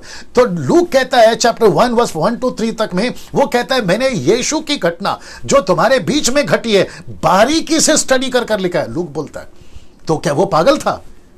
हद होती है यार। और जितने भी क्राइस्ट फॉलोवर्स हैं, मैं आप सभी को कहना चाहता हूं कि सर आप लोग जो पढ़ते हो ना वो पूरी तरह से प्योर है, वो पूरी तरह से ओरिजिनल है। बस एक ही चीज मैं यहां कहूंगा कि ओरिजिनल मैन्युस्क्रिप्ट हमारे पास नहीं है, मैं इस बात को मानता हूं, और जिसकी जरूरत हमको नहीं है। We have the copies of copies of copies of copies, translation translation translation, जिससे हमको कोई दिक्कत नहीं है, जिससे हमको कोई दिक्कत नहीं है। वो उतना ही सच है जितना तब था और जितना आज है। सो ऐसे किसी बकवास वीडियो को, ऐसे किसी भी उल्टे सीधे वीडियो को कि यीशु मसीह क्रूसिफाइड नहीं हुए, यीशु मसीह को क्रूस पे नहीं मारा गया, बाइबल गलत है, बाइबल को करप्ट कर दिया गया, ये ओरिजिनल बाइबल नहीं है, ऐसे सभी बकवास वीडियो को बंद करिए और ना ही देखिएगा आप लोग, ठीक है ना। ना मैं वापस कहता हूं कि लूका 2:1 में अगस्तस का जिक्र हो चुका है, और इसी के राज्य में जब ये रोम में राज कर रहा था, उसी के राज्य में जो है ऑर्डर निकला था कि यीशु को क्रूस पे चढ़ा। हालांकि पिलातुस उस वक्त में उस क्षेत्र पर था। पद 21 से 30 तक में अब मैं आ गया हूं, पद 21 से 30 तक में। अब यहां से आपका एक कैरेक्टर आता है जो कि एंटी क्राइस्ट का, क्या बोलते हैं ना उसको, डुप्लीकेट होगा। मतलब एंटी क्राइस्ट क्या क्या करेगा अंत के दिनों में, ऑलरेडी ये कैरेक्टर कर चुका है। तो इसको स्टडी करके आप अंदाजा लगा सकते हैं कि अगर ये ऐसा है तो एंटी क्राइस्ट उसका बाप होगा। तो उसकी कॉपी है ये। कौन? अभी बता रहा हूं। ये राजा जिसका नाम है एंटियोक्स द ग्रेट फोर्थ, माफ करें, फोर्थ, एंटियोक्स द ग्रेट फोर्थ। मतलब ये चौथा राजा था उस वक्त में रोम पे। और मैंने लिखा है कि मैडमैन, ये पागल है। मैं बताता हूं कैसे। वचन खुद कहता है, लिखा है कि उसके स्थान में एक तुच्छ मनुष्य उठेगा। ये देख लीजिए, तुच्छ मनुष्य। ये तुच्छ मनुष्य कौन है? Antiochus. Antiochus, is it right pronunciation? Antiochus. ये तुच्छ मनुष्य उठेगा जिसकी राज प्रतिष्ठा पहले तो ना होगी, तो भी वह चैन के समय आकर, चैन का समय मतलब आप समझ गए, चैन का मतलब आप समझ गए होंगे। चैन के समय का मतलब है जब शांति का, माफ करें, 400 साल का गैप था, और साथ ही साथ में यीशु मसीह 30 साल तक में कुछ काम नहीं कर रहे थे, उसको कनेक्ट कर सकते हैं। तो भी चैन के समय आकर चिकनी चुपड़ी बातों के द्वारा राज्य को प्राप्त करेगा। इसका जो क्या कहते हैं ना, एंटियोक का जो है ना, किसी प्रकार का कोई बैकग्राउंड नहीं है किंगशिप का। लेट मी रिपीट अगेन, इसका कोई बैकग्राउंड नहीं है किंगशिप का। मतलब इसके पूर्वज राजा थे ऐसा कुछ नहीं है। ये अचानक से उठेगा, जैसे एंटी क्राइस्ट अचानक से उठेगा। एंटी क्राइस्ट का भी कोई बैकग्राउंड नहीं है। आप लोग समझ रहे होंगे मैं क्या बात कर रहा हूं। वैसे ही एंटियोक का भी कोई बैकग्राउंड नहीं है, उसके बावजूद भी ये राज करने लगेगा, और इतना गंदा राज कर रहा है। मैं इसको कनेक्ट करूंगा ना। इसको देखिए, उसके स्थान में एक तुच्छ मनुष्य उठेगा, ये मैं आपको बता चुका हूं। वचन 22, तब उसकी बुझा रूपी बाढ़ से लोग, मतलब फ्लड, नदी बहेगी, बाढ़ बहेगी, उसकी बुझा रूपी बाढ़ से लोग वर्ण वाचा का प्रधान। ये वाचा का प्रधान कौन है? आप लोग समझ गए होंगे ये वाचा का प्रधान कौन है। ये वाचा का प्रधान आपका और मेरा यीशु मसीह है, जो कि लिखा है कि जीसस जो है 3.5 साल के बीच में कट हो जाएगा। सब ठीक चल रहा है? सब ठीक है जी? ये आंकड़ा क्या है, नहीं दिख रहा है? या मेरे साथ में बने रहे, ठीक है ना। ये the book of Daniel chapter 9 verse 26 में आपको पता चल गया होगा। बीच में यीशु मसीह को जो है मध्य में, यीशु मसीह will be, Jesus will be cut off, Messiah will be cut off. याद आ गया होगा आपको। तो वाचा का प्रधान, और लिखा है कि क्या लिखा है? Tiberius was Roman emperor when Jesus was crucified. ये देखिए, Tiberius was Roman emperor when Jesus was crucified. उसके सामने बहकर नाश हो गया। तो मतलब उसी के चक्कर में, किसके चक्कर में? इसके चक्कर में यीशु मसीह को भी जो है क्रूस पर बलिदान हो। ये सब उस वक्त में। अब आप बोलोगे डैनियल भाई ये सब तो बाइबल में लिखा ही नहीं है, तो मैं भी तो वही कह रहा हूं ना। बाइबल में उस वक्त में राजा कौन था नहीं लिखा है, कौन सा राजा था वो नहीं लिखा है, किसने क्या किया वो नहीं लिखा है। बल्कि जो 4 किताबें, मत्ती, मरकुस, लूका, योना, ये जितनी जरूरत है, इसलिए तो लिखा ना योना किताब में, अगर सब लिखा जाता तो जगत में ना समाती। सब लिखा जाता, ये तो लिखा भी है ना। तो इसका मतलब है कि अभी मुझे कैसे पता चला, आपको कैसे पता चलेगा, ये जो उल्टे सीधे जो लोग वीडियो बनाते हैं अपने यीशु के ऊपर, उनको कैसे पता चलेगा। और मैं चाहता हूं कि वो स्टडी करें। आप हिस्ट्री में जाइए सर, घटनाओं को पता लगाइए, उस वक्त का राजा कौन था, उसने क्या आदेश दिया था, ये सारी चीजें आपको पता चलेगी, जिसको दानियल जो है 600 साल पहले बता रहा है, 600 साल पहले बता रहा है। Can you believe this? सब ठीक है? सब ठीक है? Can you believe this? मैं वापस कहता हूं, मसीह लोगों, अपनी पीठ थपथपाओ, खुद को शाबाशी दो। आप एक ऐसे लोग हो जो सच्चाई की तरफ आगे बढ़ रहे हो। सत्य आपके पास है, सत्य मेरे पास में, और वो सत्य का नाम है यीशु मसीह। मैं सच कह रहा हूं आपको, वो सत्य का नाम है यीशु मसीह। ऐसा सत्य, ऐसा क्या कहते हैं, सत्य का बुनियाद किसी के पास नहीं है। वो चाहे किसी का भी नाम ले लीजिए, किसी का इतना बैकग्राउंड स्ट्रांग नहीं है जितना यीशु का बैकग्राउंड स्ट्रांग है। निकाल के बता दीजिए, आप कहां से निकाल के बता सकते हैं? आपकी कोई हिस्ट्री नहीं है। बात करते हो तुम्हारी कोई हिस्ट्री नहीं है। यीशु की हिस्ट्री है, यीशु की घटनाएं हैं, यीशु की बातें हैं, यीशु का पूरा जीवन काल पड़ा हुआ है, और अच्छों को पता है। क्या बात करते हो यार तुम लोग, उल्टी सीधी वीडियो बनाते हो। लिखा है कि तब उसकी भुजा रूपी बाढ़ से लोग वर्ण वाचा का प्रधान भी बह जाएगा। बह जाएगा मतलब है उस वक्त में यीशु मसीह को, उन दिनों में ही यीशु मसीह को क्रूस पे मारा गया था। यह बात बताती है, क्योंकि वह उसके संग वाचा बांधने पर भी छल करेगा और थोड़े ही लोगों को संग लिए हुए चढ़कर प्रबल करेगा। मैं कनेक्ट कर रहा हूं, लिखा है वचन 24 में, चैन के समय वह प्रांत के उत्तम से उत्तम स्थानों पर चढ़ाई करेगा। जो काम ना उसके पूर्वज ना उसके पूर्वजों के पूर्वजों करते थे, वह करेगा कौन? एंटियोकस। क्या करेगा मैं वो भी बताता। लुटी हुई धन संपत्ति उनमें बहुत बांटा करेगा। वह कुछ काल तक दृढ़ नगरों को लेने की कल्पना करता रहेगा। मैं कनेक्ट कर रहा हूं आगे। 25 कहता है, तब वह दक्षिण देश के राजाओं के विरुद्ध बड़ी सेना लिए हुए अपने बल हियाव को बढ़ाएगा। दक्षिण देश का राजा अत्यंत बड़ी सामर्थ्य सेना लिए हुए युद्ध तो करेगा, परंतु ठहर ना सकेगा, क्योंकि लोग उसके विरुद्ध कल्पना करेंगे। वचन 26 को भी पढ़ देता हूं। उसके भोजन के खाने वाले भी उसको हरवाएंगे। यद्यपि उसकी सेना बाढ़ के समान चढ़ेगी, तो भी उसके बहुत से लोग मर मिटेंगे। वचन 27, तब उन दिनों दोनों राजाओं के मन बुराई करने लगेंगे, यहां तक कि वे एक ही मेज पर बैठे हुए आपस में झूठ बोलेंगे, परंतु उनसे कुछ बनना पड़ेगा, क्योंकि उन सब बातों का अंत नियत ही समय पर होने वाला है। इसको भी पढ़ देता हूं। तब उत्तर देश का राजा बड़ी लूट लिए हुए अपने देश को लौटेगा। उसका मन पवित्र वाचा के विरुद्ध उभारेगा। वह अपनी इच्छा पूरी करेगा, अपने देश को लौट आएगा। वचन 29, नियत समय पर वह फिर दक्षिण देश की ओर आएगा, परंतु उस पिछली बार के समान इस बार का उसका वश ना चलेगा। वचन 30, फिर मैं एंटीक्राइस्ट के पास आऊंगा। क्योंकि कित्तियों के जहाज उसके विरुद्ध आएंगे, वह उदास होकर लौटेगा। अब लिखा है, पवित्र वाचा पर चढ़कर अपनी इच्छा पूरी करेगा, लौटकर पवित्र वाचा को तोड़ने वालों की सुधि लेगा। ये सब एंटियोक्स ने यरूशलेम में यीशु के बाद, मैं रिपीट करता हूं, यीशु के बाद और यीशु के पहले जीवन काल में यह सब यहूदियों के साथ, यरूशलेम वालों के साथ में इसने किया था। और आपको पता है इसने क्या किया था? अपने देवता की या देवी की ग्रीस की मूर्ति को परमेश्वर के मंदिर में जाके रख दिया था और कहा था कि इसकी आराधना करो, एंटियोक्स ने। और यही चीज एंटीक्राइस्ट करेगा। एंटियोक्स ने अपनी मूर्ति नहीं रखी, अपने शहर की मूर्ति रखी, लेकिन एंटीक्राइस्ट अपनी खुद की मूर्ति रखेगा यरूशलेम में, मंदिर में। ये आपको पता होना चाहिए, मैं जो कि बता चुका। अब आप सिमिलैरिटी देखिए कि इनका क्या चल रहा है, और अब यहां से शुरू हो रहा है एंटीक्राइस्ट। मैं वक्त का भी ध्यान रख रहा हूं। एंटीक्राइस्ट अब यहां से शुरू हो रहा है। सब ठीक है? कमेंट्स बॉक्स में सब ठीक है? बड़े ध्यान से सुनेगा दोस्तों, आपको समझना बहुत जरूरी है कि यहां पे एंटियोक्स ने जो उस वक्त में अत्याचार किया था, मेरे पास में बहुत लंबी लिस्ट है उसकी कि उसने क्या क्या किया था। सुअर के मांस चढ़ा दिए थे उसने, अर्पण करता था, सुअर को अर्पण करता था वो परमेश्वर के मंदिर में, जो कि अलाउड नहीं है। उस वक्त में परमेश्वर ने मना किया था, ये नहीं होना चाहिए। बहुत सारी चीजें उसने वेश्याओं को लीगलाइज कर दिया था, जो कि मैं बता चुका हूं। जब एंटियोक्स का चैप्टर निकला था मैं उसमें बता चुका। तुच्छ राजा कौन था ये भी बता चुका ना। वक्त मुझे इजाजत नहीं दे रहा है, क्योंकि मुझे अभी यहां से 15 आयत और कंप्लीट करना है। और ये रहा एंटीक्राइस्ट की एंट्री, ये रहा एंटीक्राइस्ट की एंट्री। अब देखते हैं ये क्या कर रहा है। 31 वचन में, तब उसके सहायक खड़े होकर दृढ़ पवित्र स्थान को आप पवित्र करेंगे और नित्य होम बलि को बंद करेंगे, वे उस घृणित वस्तु को खड़ा करेंगे। और जो लिखा है कि जो उजाड़ कर देती है, और इसका जिक्र मत्ती का 24 का 15, 13 का 14 और दानियल किताब उसका 12 का 11 में ये एंटी क्राइस्ट ऐसा करेगा। इसकी टीचिंग मैं ऑलरेडी दे चुका हूं, आप लोग भी इससे वाकिफ है। अब ऐसा लगता है कि दानियल और गैब्रियल जो है वो बिल्कुल खुलकर बात कर रहा है। ये देख लीजिए, लिखा है दृढ़ पवित्र स्थान को आप पवित्र करेगा, नित्य होम बलि को बंद करेगा, घृणित वस्तु, जिसका जिक्र पौलुस ने भी किया, घृणित वस्तु।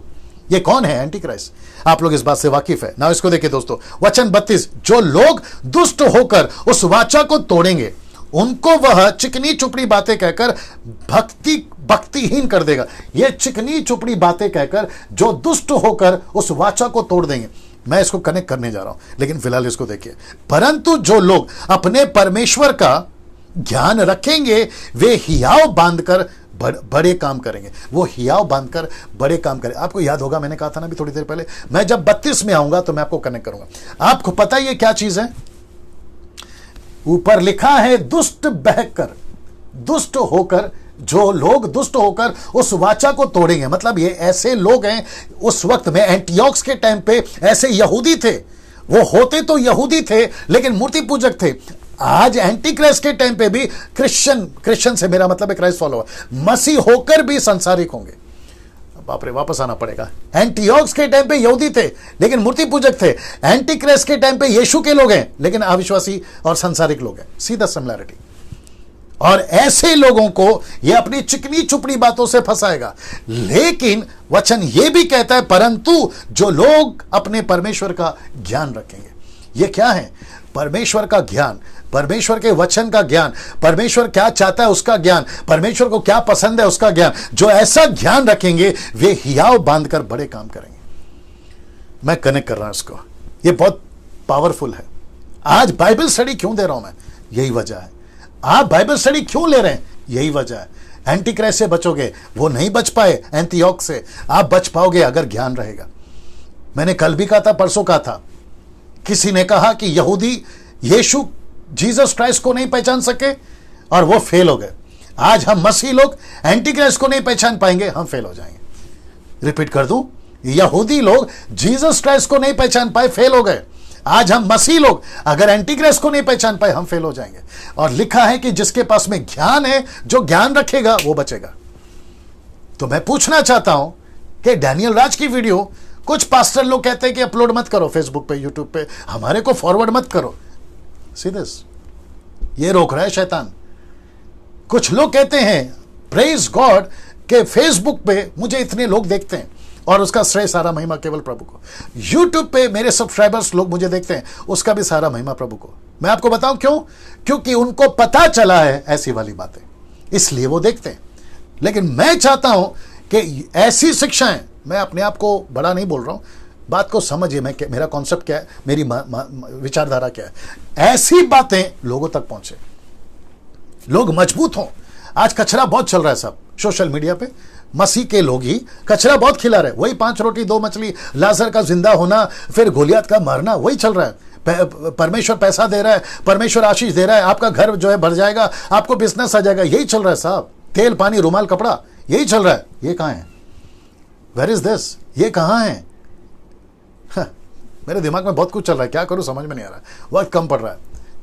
अगर मैंने ऐसा करा, जो कि नहीं, पॉसिबल नहीं है, नहीं हो पाएगा, मैं अगर एक एक चर्च में गया और एक एक चर्च के लोगों को ऐसा उठाकर खड़ा किया, बेटा बता क्या जानता है बाइबल के बारे में, आपको पता है क्या होगा? मैं वापस कह रहा हूं, पॉसिबल नहीं है लेकिन एग्जांपल दे रहा हूं। आपको पता है क्या होगा? 99.9% फेल हो जाएंगे, फेल हो जाएंगे, नहीं बता पाएंगे। पता है क्यों? क्योंकि इनका उठना बैठना मोबाइल से शुरू होता है, इनका उठना बैठना आना जाना पिक्चर के गानों से होता है, संसारिक बातों से होता है। अब ऐसी परिस्थिति में बाइबल को कहां से जानेंगे? परमेश्वर को कहां से जानेंगे? ऐसी ज्ञान की बातों को कहां से जानेंगे? अब सोचिए, अगर एंटी क्राइस्ट अभी तक रिवील नहीं हुआ है, अगर यह हालत है, नाउ गेट रेडी, अगर एंटी क्राइस्ट रिवील नहीं हुआ है, अगर ऐसी हालत है, कल को वो अगर प्रकट हो जाएगा, मंदिर में डिक्लेयर कर देगा, तो ऐसे टाइम पे बहकने का, बिगड़ने का चांस कितना है? देखिए, कितना चांस है देखिए। मैं सैल्यूट करता हूं उन सेवकों को जो अपने चर्च को बाइबल स्टडी करवाते हैं। मैं सैल्यूट करता हूं उन विश्वासियों को जो खुद स्टडी करते हैं। मैं सैल्यूट करता हूं उन सभी को जो खुद बाइबल पढ़ते हैं, क्योंकि ज्ञान का रखना बहुत जरूरी है। इसलिए यीशु ने क्या कहा पता है? यीशु ने कहा जिसके पास ज्ञान है और जिसके पास बुद्धि है वो इस पशु का अंक जोड़ ले। प्रकाश के 13:18। जिसके पास ज्ञान है वही तो जोड़ेगा। इसका मतलब क्या है? वो पकड़ेगा कि एंटी क्राइस्ट कौन है। पहला यूहन्ना 2:18 कल पढ़े थे हम लोगों ने कि अभी भी एंटी क्राइस्ट जगत में है। उसको पकड़ने के लिए, उसको पहचानने के लिए आपके पास में ज्ञान होना बहुत जरूरी है। मैं इसको कनेक्ट कर रहा हूं, इसको देखिए। एंटीओक्स के वक्त का क्लेश अलग था, एंटी क्राइस्ट के वक्त का क्लेश अलग है, या अलग होगा। अलग था, अलग होगा, अलग करना चाहिए था। आज हर जगह विश्वासियों को अपने विश्वास की कीमत चुकानी पड़ रही है। मैं आपको बताता हूं कैसे। बिजनेस में, फैमिलीज में, जॉब्स में और फ्रेंड्स में। पता है क्यों? मैं आपको बताता हूं। यहां पे टॉर्चर होता था शरीर में, यहां पे सताया जाता था शहर में, यहां से लूट लिया जाता था, यहां से उनको बेच दिया जाता था। नीलामी होती थी साहब, यहूदियों को लाइन से खड़ा करके, लड़कों को, बच्चों को, औरतों को, पुरुषों को इतने में खरीद सकते हो, इसको कितने में। वहां बोली लगती थी। ऐसा करा था इस आदमी ने। लेकिन आजकल क्या चल रहा है मालूम है? वो नहीं चल रहा है, क्योंकि लॉ एंड ऑर्डर आ गया है, कॉन्स्टिट्यूशन आ गया है, सब जगह पे जो है क्या कहते हैं ना, पीस वाला सिस्टम चल रहा है। तो यहां का क्लेश और एंटी क्राइस्ट का टाइम का क्लेश और अभी जो क्लेश चल रहा है वो टोटल डिफरेंट है। इसलिए मैंने लिखा अलग है। अभी कैसा क्लेश है मालूम है? अगर आप विश्वासी हैं, बिजनेस में आपको पाबंदी है। अगर आप विश्वासी हैं तो आपको नौकरी पे पाबंदी है। अगर आप विश्वासी हैं तो आपको फैमिलीज में पाबंदी है, आपके दोस्तों में पाबंदी है। फिर आप क्या कहते हो पता है? आप कहते हो यार मुझे परमेश्वर का वचन का ज्ञान है, मैं घूस नहीं ले सकता, मैं यह चोरी नहीं कर सकता, मैं आपकी तरह दारू नहीं पी सकता, मैं आपकी तरह सिगरेट नहीं पी सकता, क्योंकि परमेश्वर का ज्ञान है। लेकिन ऐसे भी क्रिश्चियंस हैं जो भटक जाएंगे। ये देख लो ऊपर, ऐसे भी क्रिश्चियन हैं जो उसकी चिकनी चुपड़ी बातों में आकर भटक जाएंगे। मैं इसलिए सख्त मना करता हूं, मैं इसलिए सख्त खिलाफ हूं कि संसारिक चीजों से बच के रहिए, संसारिक चीजों से बच के रहिए, संसारिक चीजों से बच के रहिए। आप बिजनेस में, फैमिलीज में, जॉब्स में, फ्रेंड्स में आप अपनी आइडेंटिटी कैसे रखते हो, यह बहुत मैटर करता है। मुझे नहीं पता कि इस वक्त में कौन कौन क्या क्या रिएक्ट कर रहा है, लेकिन आप अपने कमेंट्स बॉक्स में आपका जो भी प्रतिक्रिया है आप दीजिए प्लीज, और बताइए कि आपको ये वचन, ये बातें आज आपको क्या सिखा रही हैं। मैं इसके ऊपर बहुत कुछ बोलना चाहता था, लेकिन वक्त मुझे इजाजत नहीं दे रहा। वचन 33 आ गया, लिखा है कि लोगों को सिखाने वाले बुद्धिमान जन, लोगों को सिखाने वाले बुद्धिमान जन बहुतों को समझाएंगे। तो डैनियल राजा आज क्या कर रहा है? वही तो कर रहा है। तो भी वे बहुत दिन तक तलवार से छिदकर, आग में जलकर, लिखा है बंधुआई होकर, लुटकर बड़े दुख में पड़े रहेंगे। कौन? ऐसे लोग जो परमेश्वर के वचन को पढ़ना नहीं चाहते, परमेश्वर के पीछे चलना नहीं चाहते, लेकिन बुद्धिमान जन बहुतों को तैयार करते रहेंगे। ऐसे टाइम पे भी, एंटियोक के टाइम पे भी किया, एंटी क्राइस्ट के टाइम पे भी यही चलेगा और अभी भी यही चलना चाहिए। और यही वजह है कि डैनियल राज आपके बीच में बिना किसी स्वार्थ के, बिना किसी यूट्यूब पे पैसे कमाए, आपके बीच में कुछ लोगों ने मुझे कॉल करके बताया, उनके लोगों ने कहा कि डैनियल राज की वीडियो मत देखो क्योंकि वो ऐसा ऐसा बात करते हैं और वो पैसे कमाने से मना करते हैं। कहते हैं कि हम पैसे कमा रहे, उनको क्या तकलीफ है? यार तुम इतने नीचे गिर गए हो कि तुम परमेश्वर के वचनों को पैसे से बेच रहे हो। अगर मैं इसके ऊपर बात करूं तो 1 घंटे का वीडियो बना सकता हूं। क्या लगा के रखा है सर आप लोगों ने? कर क्या रहे हो? कोई गाना बेच रहा है, कोई म्यूजिक बेच रहा है, हद तो ये हो गई। अब आप कहोगे आपको कैसे मालूम? उसी में से निकला ना, 20 साल था ना उसी के अंदर। अब लोग कहते हैं कि मैंने गाना बनाया, ये गाने का कीमत 5,000 रुपये मेरे सामने बिका है साहब, मैंने म्यूजिक दिया उसका इतना पैसा, मैंने मेहनत करी उसका इतना पैसा। तो मतलब अगर तुमको बिजनेस ही करना था तो फिर डिक्लेयर करो ना कि तुम बिजनेस करने के लिए क्रिश्चियन बने हो या क्राइस्ट फॉलोवर हो। बहुत कुछ बोल सकता हूं सर इसके ऊपर, बात को समझने की कोशिश करिए, लेकिन बुद्धिमान जन बहुतों को समझाएंगे ना। वचन 34, तब जब वे दुख में पड़ेंगे तब थोड़ा बहुत संभलेंगे तब वो थोड़ा बहुत संभलेंगे, परंतु बहुत से लोग, इसको देखिए, चिकनी चुपड़ी बातें कहकर उनसे मिल जाएंगे। सीधे बहुत से लोग दुख में जब पड़ेंगे, एंटी क्राइस्ट के टाइम की बात कर रहा हूं, तब वे दुख में तो पड़ेंगे, लिखा है थोड़ा बहुत संभलेंगे। फिर लिखता है कि परंतु बहुत से लोग उसकी चिकनी चुपड़ी बातों में फंस जाएंगे। आजकल यही तो चल रहा है। और इसलिए पौलुस ने, आई विश कि मेरे पास में टाइम होता, पौलुस कहता है कानों की खुजली के चलते आजकल लोग जो है प्रचारकों को बटोरेंगे। आपको पता है, जिसने मुझे कॉल किया उसने कहा कि डैनियल राज की वीडियो मत देखो, हम आपको इसकी वीडियो बेचते हैं, मैं नाम नहीं लूंगा, उसको देखो, इसको मत देखो। अब आप देखो क्या चल रहा है। चिकनी चुपड़ी बातें पसंद है ना। अब मैं ऐसा प्रचार करूंगा तो कैसे पसंद आएगा कि दुख उठाओ, सेवा करो, प्रभु के राज्य के पीछे चलो, ये तो उनको पसंद नहीं है। लेकिन चिकनी चुपड़ी बातें पसंद, सीधे चिकनी चुपड़ी बातें पसंद है। और यही तो कर रहा है शैतान आजकल। शैतान ने बिजी रखा हुआ है, बोला कुछ नहीं होगा, सब कुछ ठीक हो जाएगा, कोई चिंता की बात नहीं है, कोई चिंता की बात नहीं है। दिमाग में बहुत कुछ आ रहा है। वचन 35 लिखा है, और बुद्धिमानों में से कितने गिरेंगे। इसको कहते हैं मत्ती का किताब 24:24 लिखा है, even the elected one will be deceive. मतलब बहुत सारे लोग जो हैं लूसीफर। अब आप इसका लूसीफर की लेवल देखो, लूसीफर की ताकत देखो, लूसीफर की स्ट्रैटेजी देखो। पॉलिटिकल स्ट्रांग होगा, रिलीजियस में स्ट्रांग होगा, हाईली एजुकेटेड होगा वो। कौन? लूसीफर, एंटी क्राइस्ट, माफ करें, हाईली एजुकेटेड होगा। लिखा है कि बुद्धिमानों में से कितने लोग गिर जाएंगे। और आज वही कोशिश कर रहा है। वाह, मुझे इसको कनेक्ट करने दीजिए। आज वो वही कोशिश कर रहा है, यूट्यूब पे वीडियो बना रहा है, इनकी बाइबल करप्ट है, फेसबुक पे ऊपर डाल रहा है, इनकी बाइबल करप्ट है। ये उन्हीं के एजेंट हैं, ये उन्हीं के एजेंट हैं।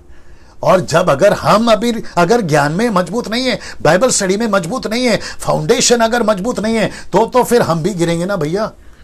मैं रिक्वेस्ट करता हूं जितने पास्टर्स है भारत के और अदर कंट्रीज के भी, सर आपको इतना वचन में मजबूत होना है और अपने चर्च को भी मजबूत करिए। 2-2 घंटा गिटार मत बजवाइए, 2-2 घंटा गाना मत मैं यहां चिढ़ गया हूं, अभी मुझे यहां गुस्सा आ रहा है। 2-2 घंटा गाना गाते हो, 2-2 घंटा नाचते हो, और तुम्हारे चर्च के लोगों को बाइबल की एबीसीडी नहीं पता है। क्या सेवा कर रहे हो और क्या चर्च चला रहे हो यार? ये कौन सा तरीका सेवा करने का? कहां लिखा है 2-2 घंटा नाचते रहो? कहां लिखा है 2-2 घंटा गाते रहो? अगर मैं इस पे आप भी आ गया, जो कि वक्त नहीं है मेरे पास में, तो फिर धज्जियां उड़ जाएगी। मुझे नहीं जानते आप लोग, मैंने 20 साल वही तो किया है। भारत का कोई ऐसा पास्टर नहीं है जो मुझे नहीं जानता, भारत का कोई गॉस्पल सिंगर नहीं है जो मुझे नहीं जानता, भारत का कोई ऐसा म्यूजिशियन नहीं है जो मुझे नहीं जानता। क्या बात करते हो? और उसके बावजूद मैं कह रहा हूं, अगर वचन में मजबूत नहीं किया, कलीसिया टूट जाएगी। तुमने कितनी बड़ी इमारत बनाई है, कितना स्ट्रक्चर उसमें डाला, पैसा डाला है, और कितना हाईटेक साउंड सिस्टम, एसी डाला है, उससे कोई फर्क नहीं पड़ेगा। तुम्हारे चर्च के लोग कितने मजबूत है। छोटा सा सरदर्द आता है, प्रार्थना निवेदन बांटते घूमते, ये हैसियत पता चल जाती है कि उनका लेवल क्या है। छोटा सा बुखार आता है, प्रार्थना करा माजा साटी, डोका दुखता है, पोटा दुखता है, ये नहीं चल रहा है। लंबी लाइन लगती है, ठपाक ठपाक ठपाक, कितनी बार प्रार्थना करवा के नीचे गिरते। अगर इसमें अभी घुसूं तो कितना निकालूंगा बाहर। लेकिन कहां है नॉलेज, कहां है परमेश्वर का वचन? नहीं तो यह फंसा देगा आपको अपनी चिकनी चुपड़ी बातों से। लिखा है ना, बुद्धिमानों में से भी कितने लोग गिरेंगे। ये ऐसा क्यों बोल रहा है गैब्रियल डैनियल को क्यों बोल रहा है? इसका मतलब है यह परिस्थिति तब भी थी, यह परिस्थिति अब भी है। वाह, इसलिए लिखा है कि इसलिए गिरने पाएंगे, लिखा है और इसलिए गिरने पाएंगे कि जांचे जाएं, निर्मल और उजले किए जाएं। यह दशा अंत के समय तक बनी रहेगी, क्योंकि इन सब बातों का अंत नियत समय में होने वाला। यह सब घटित होगा अंत के दिन में, सब घटित होगा। मेरे दिमाग में बहुत कुछ चल रहा है सर, क्या करूं। लिखा है 36 कहता है, जब वह राजा अपनी इच्छा के अनुसार काम करेगा। सबको ब्रैकेट किया, इसका मतलब है लिखा है कि तब वह राजा, जी हाईलाइट किया, तब वह राजा अपनी इच्छा के अनुसार काम करेगा। और लिखा है कि अपने आप को सारे देवताओं से ऊंचा और बड़ा ठहराएगा। सारे देवता दुनिया में, भारत में 33 कोटि है ना, अदर कंट्रीज में भी है ना। एंटी क्राइस्ट उन सब के ऊपर खुद को बड़ा करेगा। फिर आप सोच के देखो, फिर तुम जो आज का अपना लेके नाच रहे हो ना, तब क्या करोगे? जब एंटी क्राइस्ट खुद को डिक्लेयर करेगा, तब तुम क्या करोगे? सोच के देखिए। मैं इशारा दे रहा हूं, आगे आप समझदार हैं, आगे आप समझदार हैं। ये खुद को सब देवताओं के ऊपर खुद को डिक्लेयर करेगा कि मैं बड़ा देवता हूं। Can you believe this? ये सब लिखा है बाइबल में, ये सब लिखा है दानियेल की किताब में। वरन सब देवताओं के, परमेश्वर के विरोध भी अनोखी बातें कहेगा। ये किसी को नहीं बख्शेगा सर, ये किसी को नहीं बख्शेगा, ये किसी को नहीं बख्शेगा। कौन? Anti Christ. यीशु को बुरा भला कहेगा। और जितने भी ईश्वर हैं दुनिया में, जो तुम अपनी अपनी लेकर बैठे हो, उन सबको ये गालियां देगा। कौन? Anti Christ. Can you believe this? और तब, बड़े ध्यान से सुनना, कनेक्ट कर रहा हूं, तब जिसका जिसका फाउंडेशन हिला हुआ है वो सब इसके चेले बन जाएंगे, लेकिन जिसका फाउंडेशन मजबूत है वो इसके चेले नहीं बनेंगे। फिर बात कर लो तुम्हारे कोई भी धर्म की हो, तब आप उसके फॉलोवर बन जाओगे अगर फाउंडेशन मजबूत नहीं है। मैं वापस हाथ जोड़ के कह रहा हूं अपने मसीहों को, जितना हो सकता है वचन में रूटेड हो जाओ, वचन में मजबूत हो जाओ। फिर कभी और बात करूंगा। जब तक परमेश्वर का क्रोध ना हो जाए तब तक उस राजा का कार्य सफल होता रहेगा। सी दिस, वो पूरी तरह से कामयाब हो जाएगा, सक्सेस होता रहेगा, क्योंकि जो कुछ निश्चय करके ठाना हुआ है वह अवश्य ही पूरा होने वाला है। यह छूट मिली है लूसीफर को, जिसके चलते यह सब हो रहा है। ना इसको देखिए 37, वह अपने पूर्वजों के देवताओं की चिंता ना करेगा, ना स्त्रियों की प्रति की कुछ चिंता करेगा, ना किसी देवता की, क्योंकि वह अपने आप ही को सभी के ऊपर बड़ा ठहराएगा। सबके ऊपर बड़ा ठहराए, वो किसी की परवाह नहीं करेगा। कौन? एंटी क्राइस्ट, जिसको कहते हैं one government, one religion, one economic, ये चलाएगा। ये इसके ऊपर बात कर चुका हूं। 38, वह अपने राजपद पर स्थिर रहकर दृढ़ गढ़ों ही की देवता का सम्मान करेगा, एक ऐसी देवता का जिसे उसके पूर्वज भी ना जानते थे। लूसीफर की बात हो रही है। वह सोना चांदी मणि मन भावनी वस्तुएं चढ़ाकर उसका सम्मान करेगा। 39, उस पराये देवता के सहारे से वह अति दृढ़ गढ़ों से लड़ेगा, यानी कि परमेश्वर के इजराइल से, नेशन से लड़ेगा। जो कोई उसको माने, ये पावरफुल है, जो कोई उसको माने वह उसकी बड़ी प्रतिष्ठा करेगा, मतलब उसको कामयाबी देगा। बिलियनियर्स आप बनते चले जाओगे, क्योंकि आप एंटी क्राइस्ट का स्टैंड ले लोगे ना। मैं इसके ऊपर प्रचार कर चुका हूं। अब इसको देखो, ऐसे लोगों का वह बहुतों को ऊपर प्रभुता देगा, अपने लाभ के लिए अपने देश की भूमि को बांट देगा। ऐसा राज करेगा एंटी क्राइस्ट। अब आ गया अंत, ये आ गया अंत के समय में नॉर्थ एंड साउथ वापस एंट्री मार रहे। याद आ गया होगा आपको, ये लोग वापस एंट्री मार रहे हैं। मैं आपको बताता क्यों। अब ये लास्ट है वचन 40, टोटल 5 स्क्रिप्चर्स हैं, वर्सेस हैं, ध्यान दीजिएगा। अंत के समय में दक्षिण देश का राजा उसकी सींग मारने लगेगा, उसकी सींग मारने लगेगा। सींग का मतलब है कुछ ऐसी चीजें लाएगा, मैं बता रहा हूं क्या लाएगा। परंतु उत्तर देश का राजा उस पर भवंडर के समान बहुत से रथ सवार जहाज लेकर चढ़ाई करेगा। इस रीति से वह बहुत से देशों में फैल जाएगा, उनमें से निकल जाएगा। ये क्या है, जानना चाहोगे? ये देखिए, यहां है अंत के समय में। मैं इसको कनेक्ट कर रहा हूं निर्गमन की किताब उसका 5:2 में। मूसा ने जब कहा ना फिरौन से, क्या कहा? मेरे लोगों को जाने दे। फिरौन क्या बोलता है मालूम है? कहता है, फिरौन ने कहा यहोवा कौन है, यीशु कौन है? आजकल भी लोग बोल रहे ये यीशु कौन है? कहता है यहोवा कौन है कि मैं उसका वचन सुनकर इस्राएलियों को जाने दूं। मैं यहोवा को नहीं जानता, मैं इस्राएल को नहीं जाने दूंगा। अंत के समय में संसारिक और नास्तिक, मैं रिपीट कर दूं, संसारिक और नास्तिक लोग बहुत आएंगे जो परमेश्वर को नहीं मानेंगे। ये ऐसे लोग होंगे अमेरिका में, लॉस एंजलिस में, अफ्रीका में, चाइना कंट्री में। कितने लोगों ने अपनी अपनी थियरी लिखी है, लोगों ने अपनी अपनी स्टडी डाली है कि पृथ्वी पे कोई ईश्वर है ही नहीं। तो ये लोग कौन है? दक्षिण और उत्तर, सेलेकासिस और क्या है, टलोमी। ये वापस आ गए सर, ये वापस आ गए। और ये अब अंत के दिनों में इनका रूप चेंज हो गया। ये क्या टीचिंग देंगे? कौन है यहोवा हम नहीं जानते, कौन है यीशु हम नहीं जानते, क्या है बाइबल हम नहीं जानते।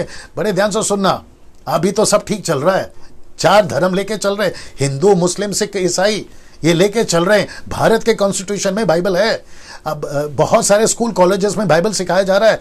लेकिन एक ऐसा युग आएगा दोस्तों, एक ऐसा वक्त आएगा जहां पर ऐसा कुछ नहीं सिखाया जाएगा कि कोई ईश्वर होता है, कोई भगवान होता है। ऐसा कुछ नहीं होगा। अब आप सोच के देखिए कितने डेंजर वर्ल्ड में आप और हम जाने पर हैं। इसलिए अपने फैमिली को, अपने बच्चों को, पास्टरों, अपने चर्च को जितना हो सकता है वचन में मजबूत करो। यीशु ने क्यों कहा कि अंत के दिनों में डिसीवर्स आएंगे?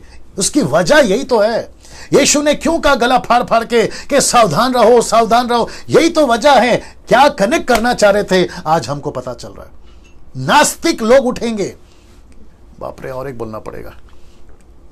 बहुत संभाल कर आजकल के पिक्चर पे ध्यान दीजिए, बहुत संभाल कर आजकल के कार्टून्स पे ध्यान दीजिए, बहुत संभाल कर आजकल के सीरियल्स पे ध्यान दीजिए। आपको पता है क्या मैसेज चलेगा? ऐसा मैसेज चलेगा कि जो कुछ है सब इंसानी है, तुम अपने भरोसे पे जियो। कितने सारे मोटिवेशनल प्रीचर जो यूट्यूब पे आजकल अपने अपने वीडियो बनाते हैं ना, जिसके मिलियनर्स में या फिर बिलियंस में उनके फॉलोवर्स हैं, वो क्या सिखा रहे हैं जरा नोट किया आपने? बोला है तुम्हारा ओन विल, क्या कहते हैं, खुद की शक्ति, आत्मशक्ति। नास्तिक लोग खुद की शक्ति, खुद का ताकत, खुद के ऊपर निर्भर, आप कर सकते हो, यही तो सिखा रहे हैं ये नास्तिक लोग। ये युग आएगा। ये सब किसका प्लान है? लूसीफर का, अंधकार का युग। अब आप कनेक्ट हो रहे हैं चैप्टर 11 से। मैं अभी तो समाप्ति पे भी आ गया हूं, लेकिन मजा आएगा। लास्ट वाला वचन मजा आएगा। मुझे पता है टाइम हो रहा है क्या करूं, दीजिए मेरे को टाइम। संसारिकता बहुत बढ़ेगी। मैं वापस कहता हूं, अगर तुम विश्वासी हो, यह है आंकड़ा, अगर तुम विश्वासी हो और पिक्चर का गाना सुनते हो, सुधर जाओ। थिएटर जाते हो, सुधर जाओ। सांसारिक बातों में पड़े हो, सुधर जाओ। अविश्वासियों में ज्यादा उठना बैठना है, बी केयरफुल।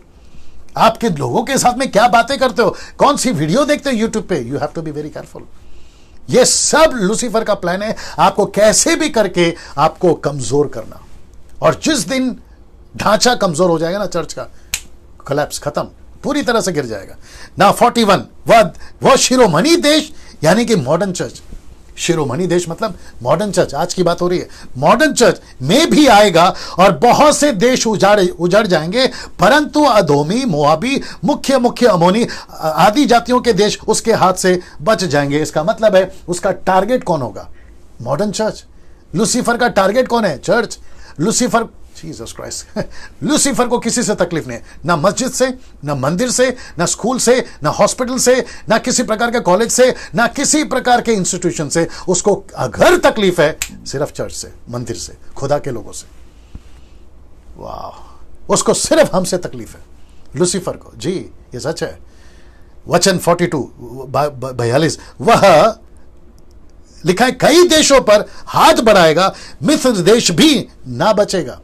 ये बताता है कि उसका एंटी क्राइस्ट का कब्जा पूरी तरह से रहेगा। 43 वह मिस्र के सोने चांदी के खजानों, सब मन भावनी वस्तुओं का स्वामी हो जाएगा। लिखा है, लुभी और कुशी लोग भी उसके पीछे हो जाएंगे। इसका मतलब क्या मालूम है? सोना चांदी, ये सब बताता है नॉलेज को, ये सब बताता है वहां के कैरेक्टर्स को। ऐसे अच्छे लोग इसको सपोर्ट करेंगे। Rich people will be supporting him, ये सब बताता है। 44 अब इसको देखो, बड़ा गजब का है।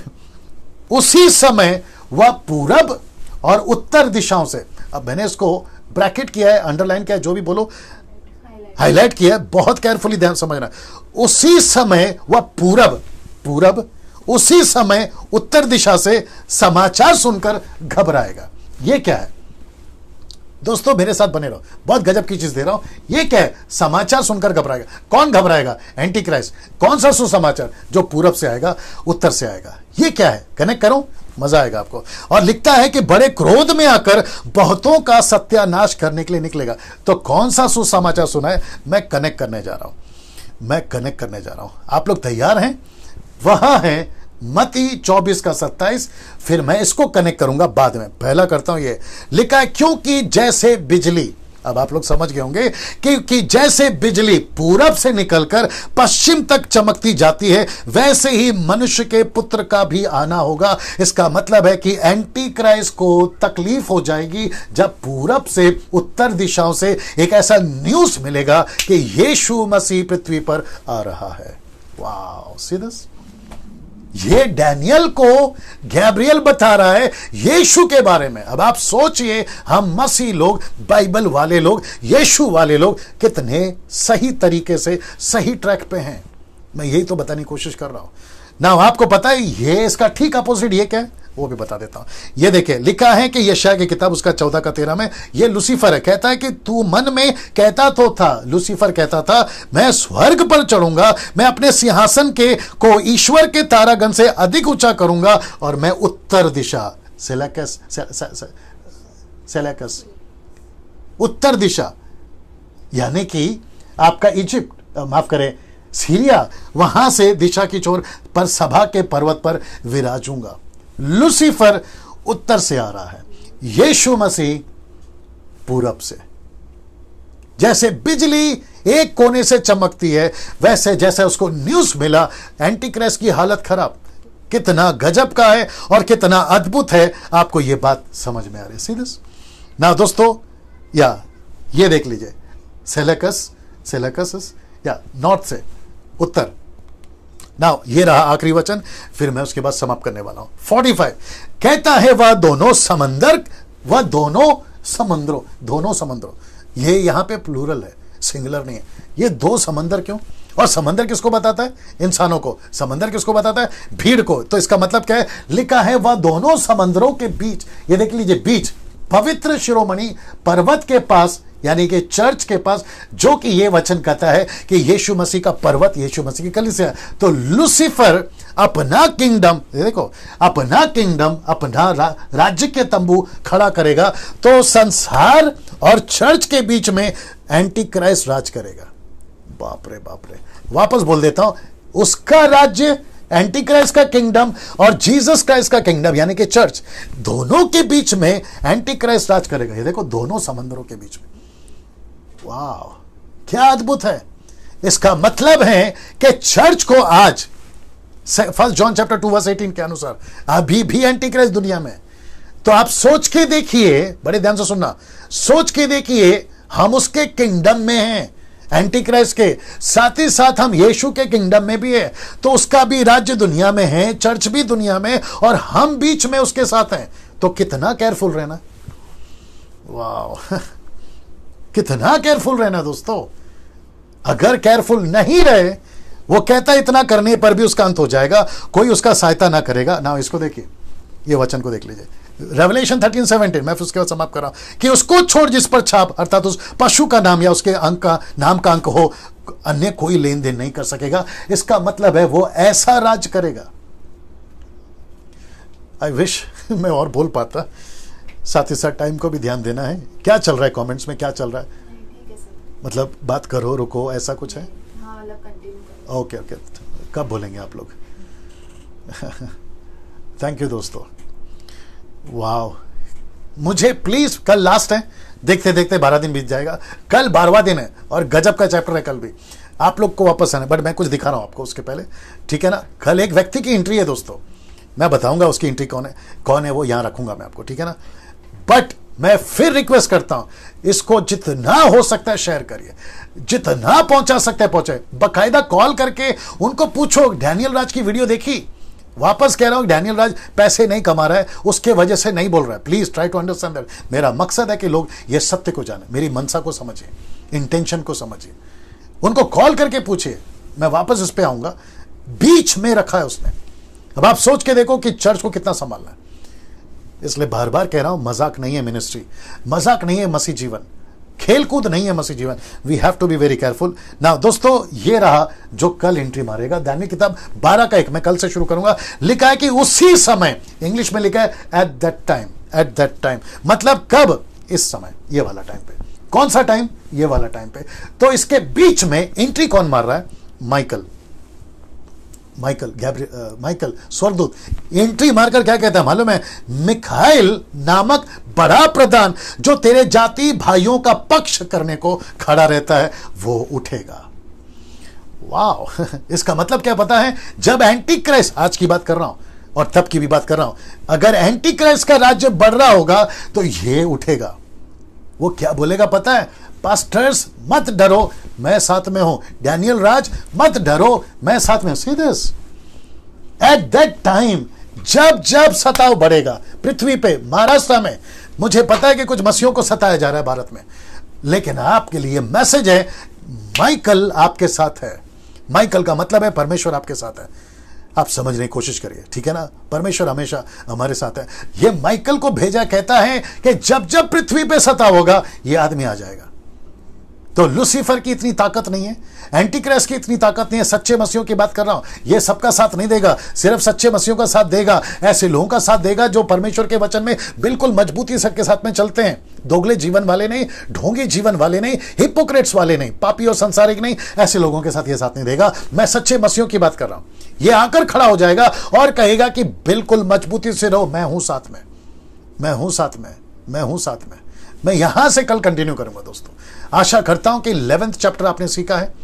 बहुत कठिन था मेरे लिए, बट जैसे तैसे मैंने अपनी पूरी मेहनत करी और आपके बीच में रखने की कोशिश करी है। बाकी पवित्र आत्मा आपको समझाएगा, बताएगा, और भविष्य में अगर फिर कभी मौका मिले तो इसके ऊपर और भी अच्छे से बात करेंगे, वो विषय अलग है। लेकिन यीशु को नहीं छोड़ना, मजबूत रहिए। और कल आखिरी दिन है, रात को ठीक 8 बजे मैं आपसे मिलूंगा। खूब शेयर करिएगा, मसीह मंथन व्हाट्सएप ग्रुप ज्वाइन करिए, मेरे चैनल को सब्सक्राइब करिए, यूट्यूब चैनल को, और मेरे साथ में कनेक्ट रहिए। अद्भुत चीजें आपके बीच में और भी भविष्य में रखता जाऊंगा। दोस्तों, कल मुलाकात होगी। आखिरी दिन है द बुक ऑफ डैनियल के बारे में, रात को ठीक 8 बजे। जय मसीह। प्रभु आपको आशीष दे। अपना ख्याल रखें।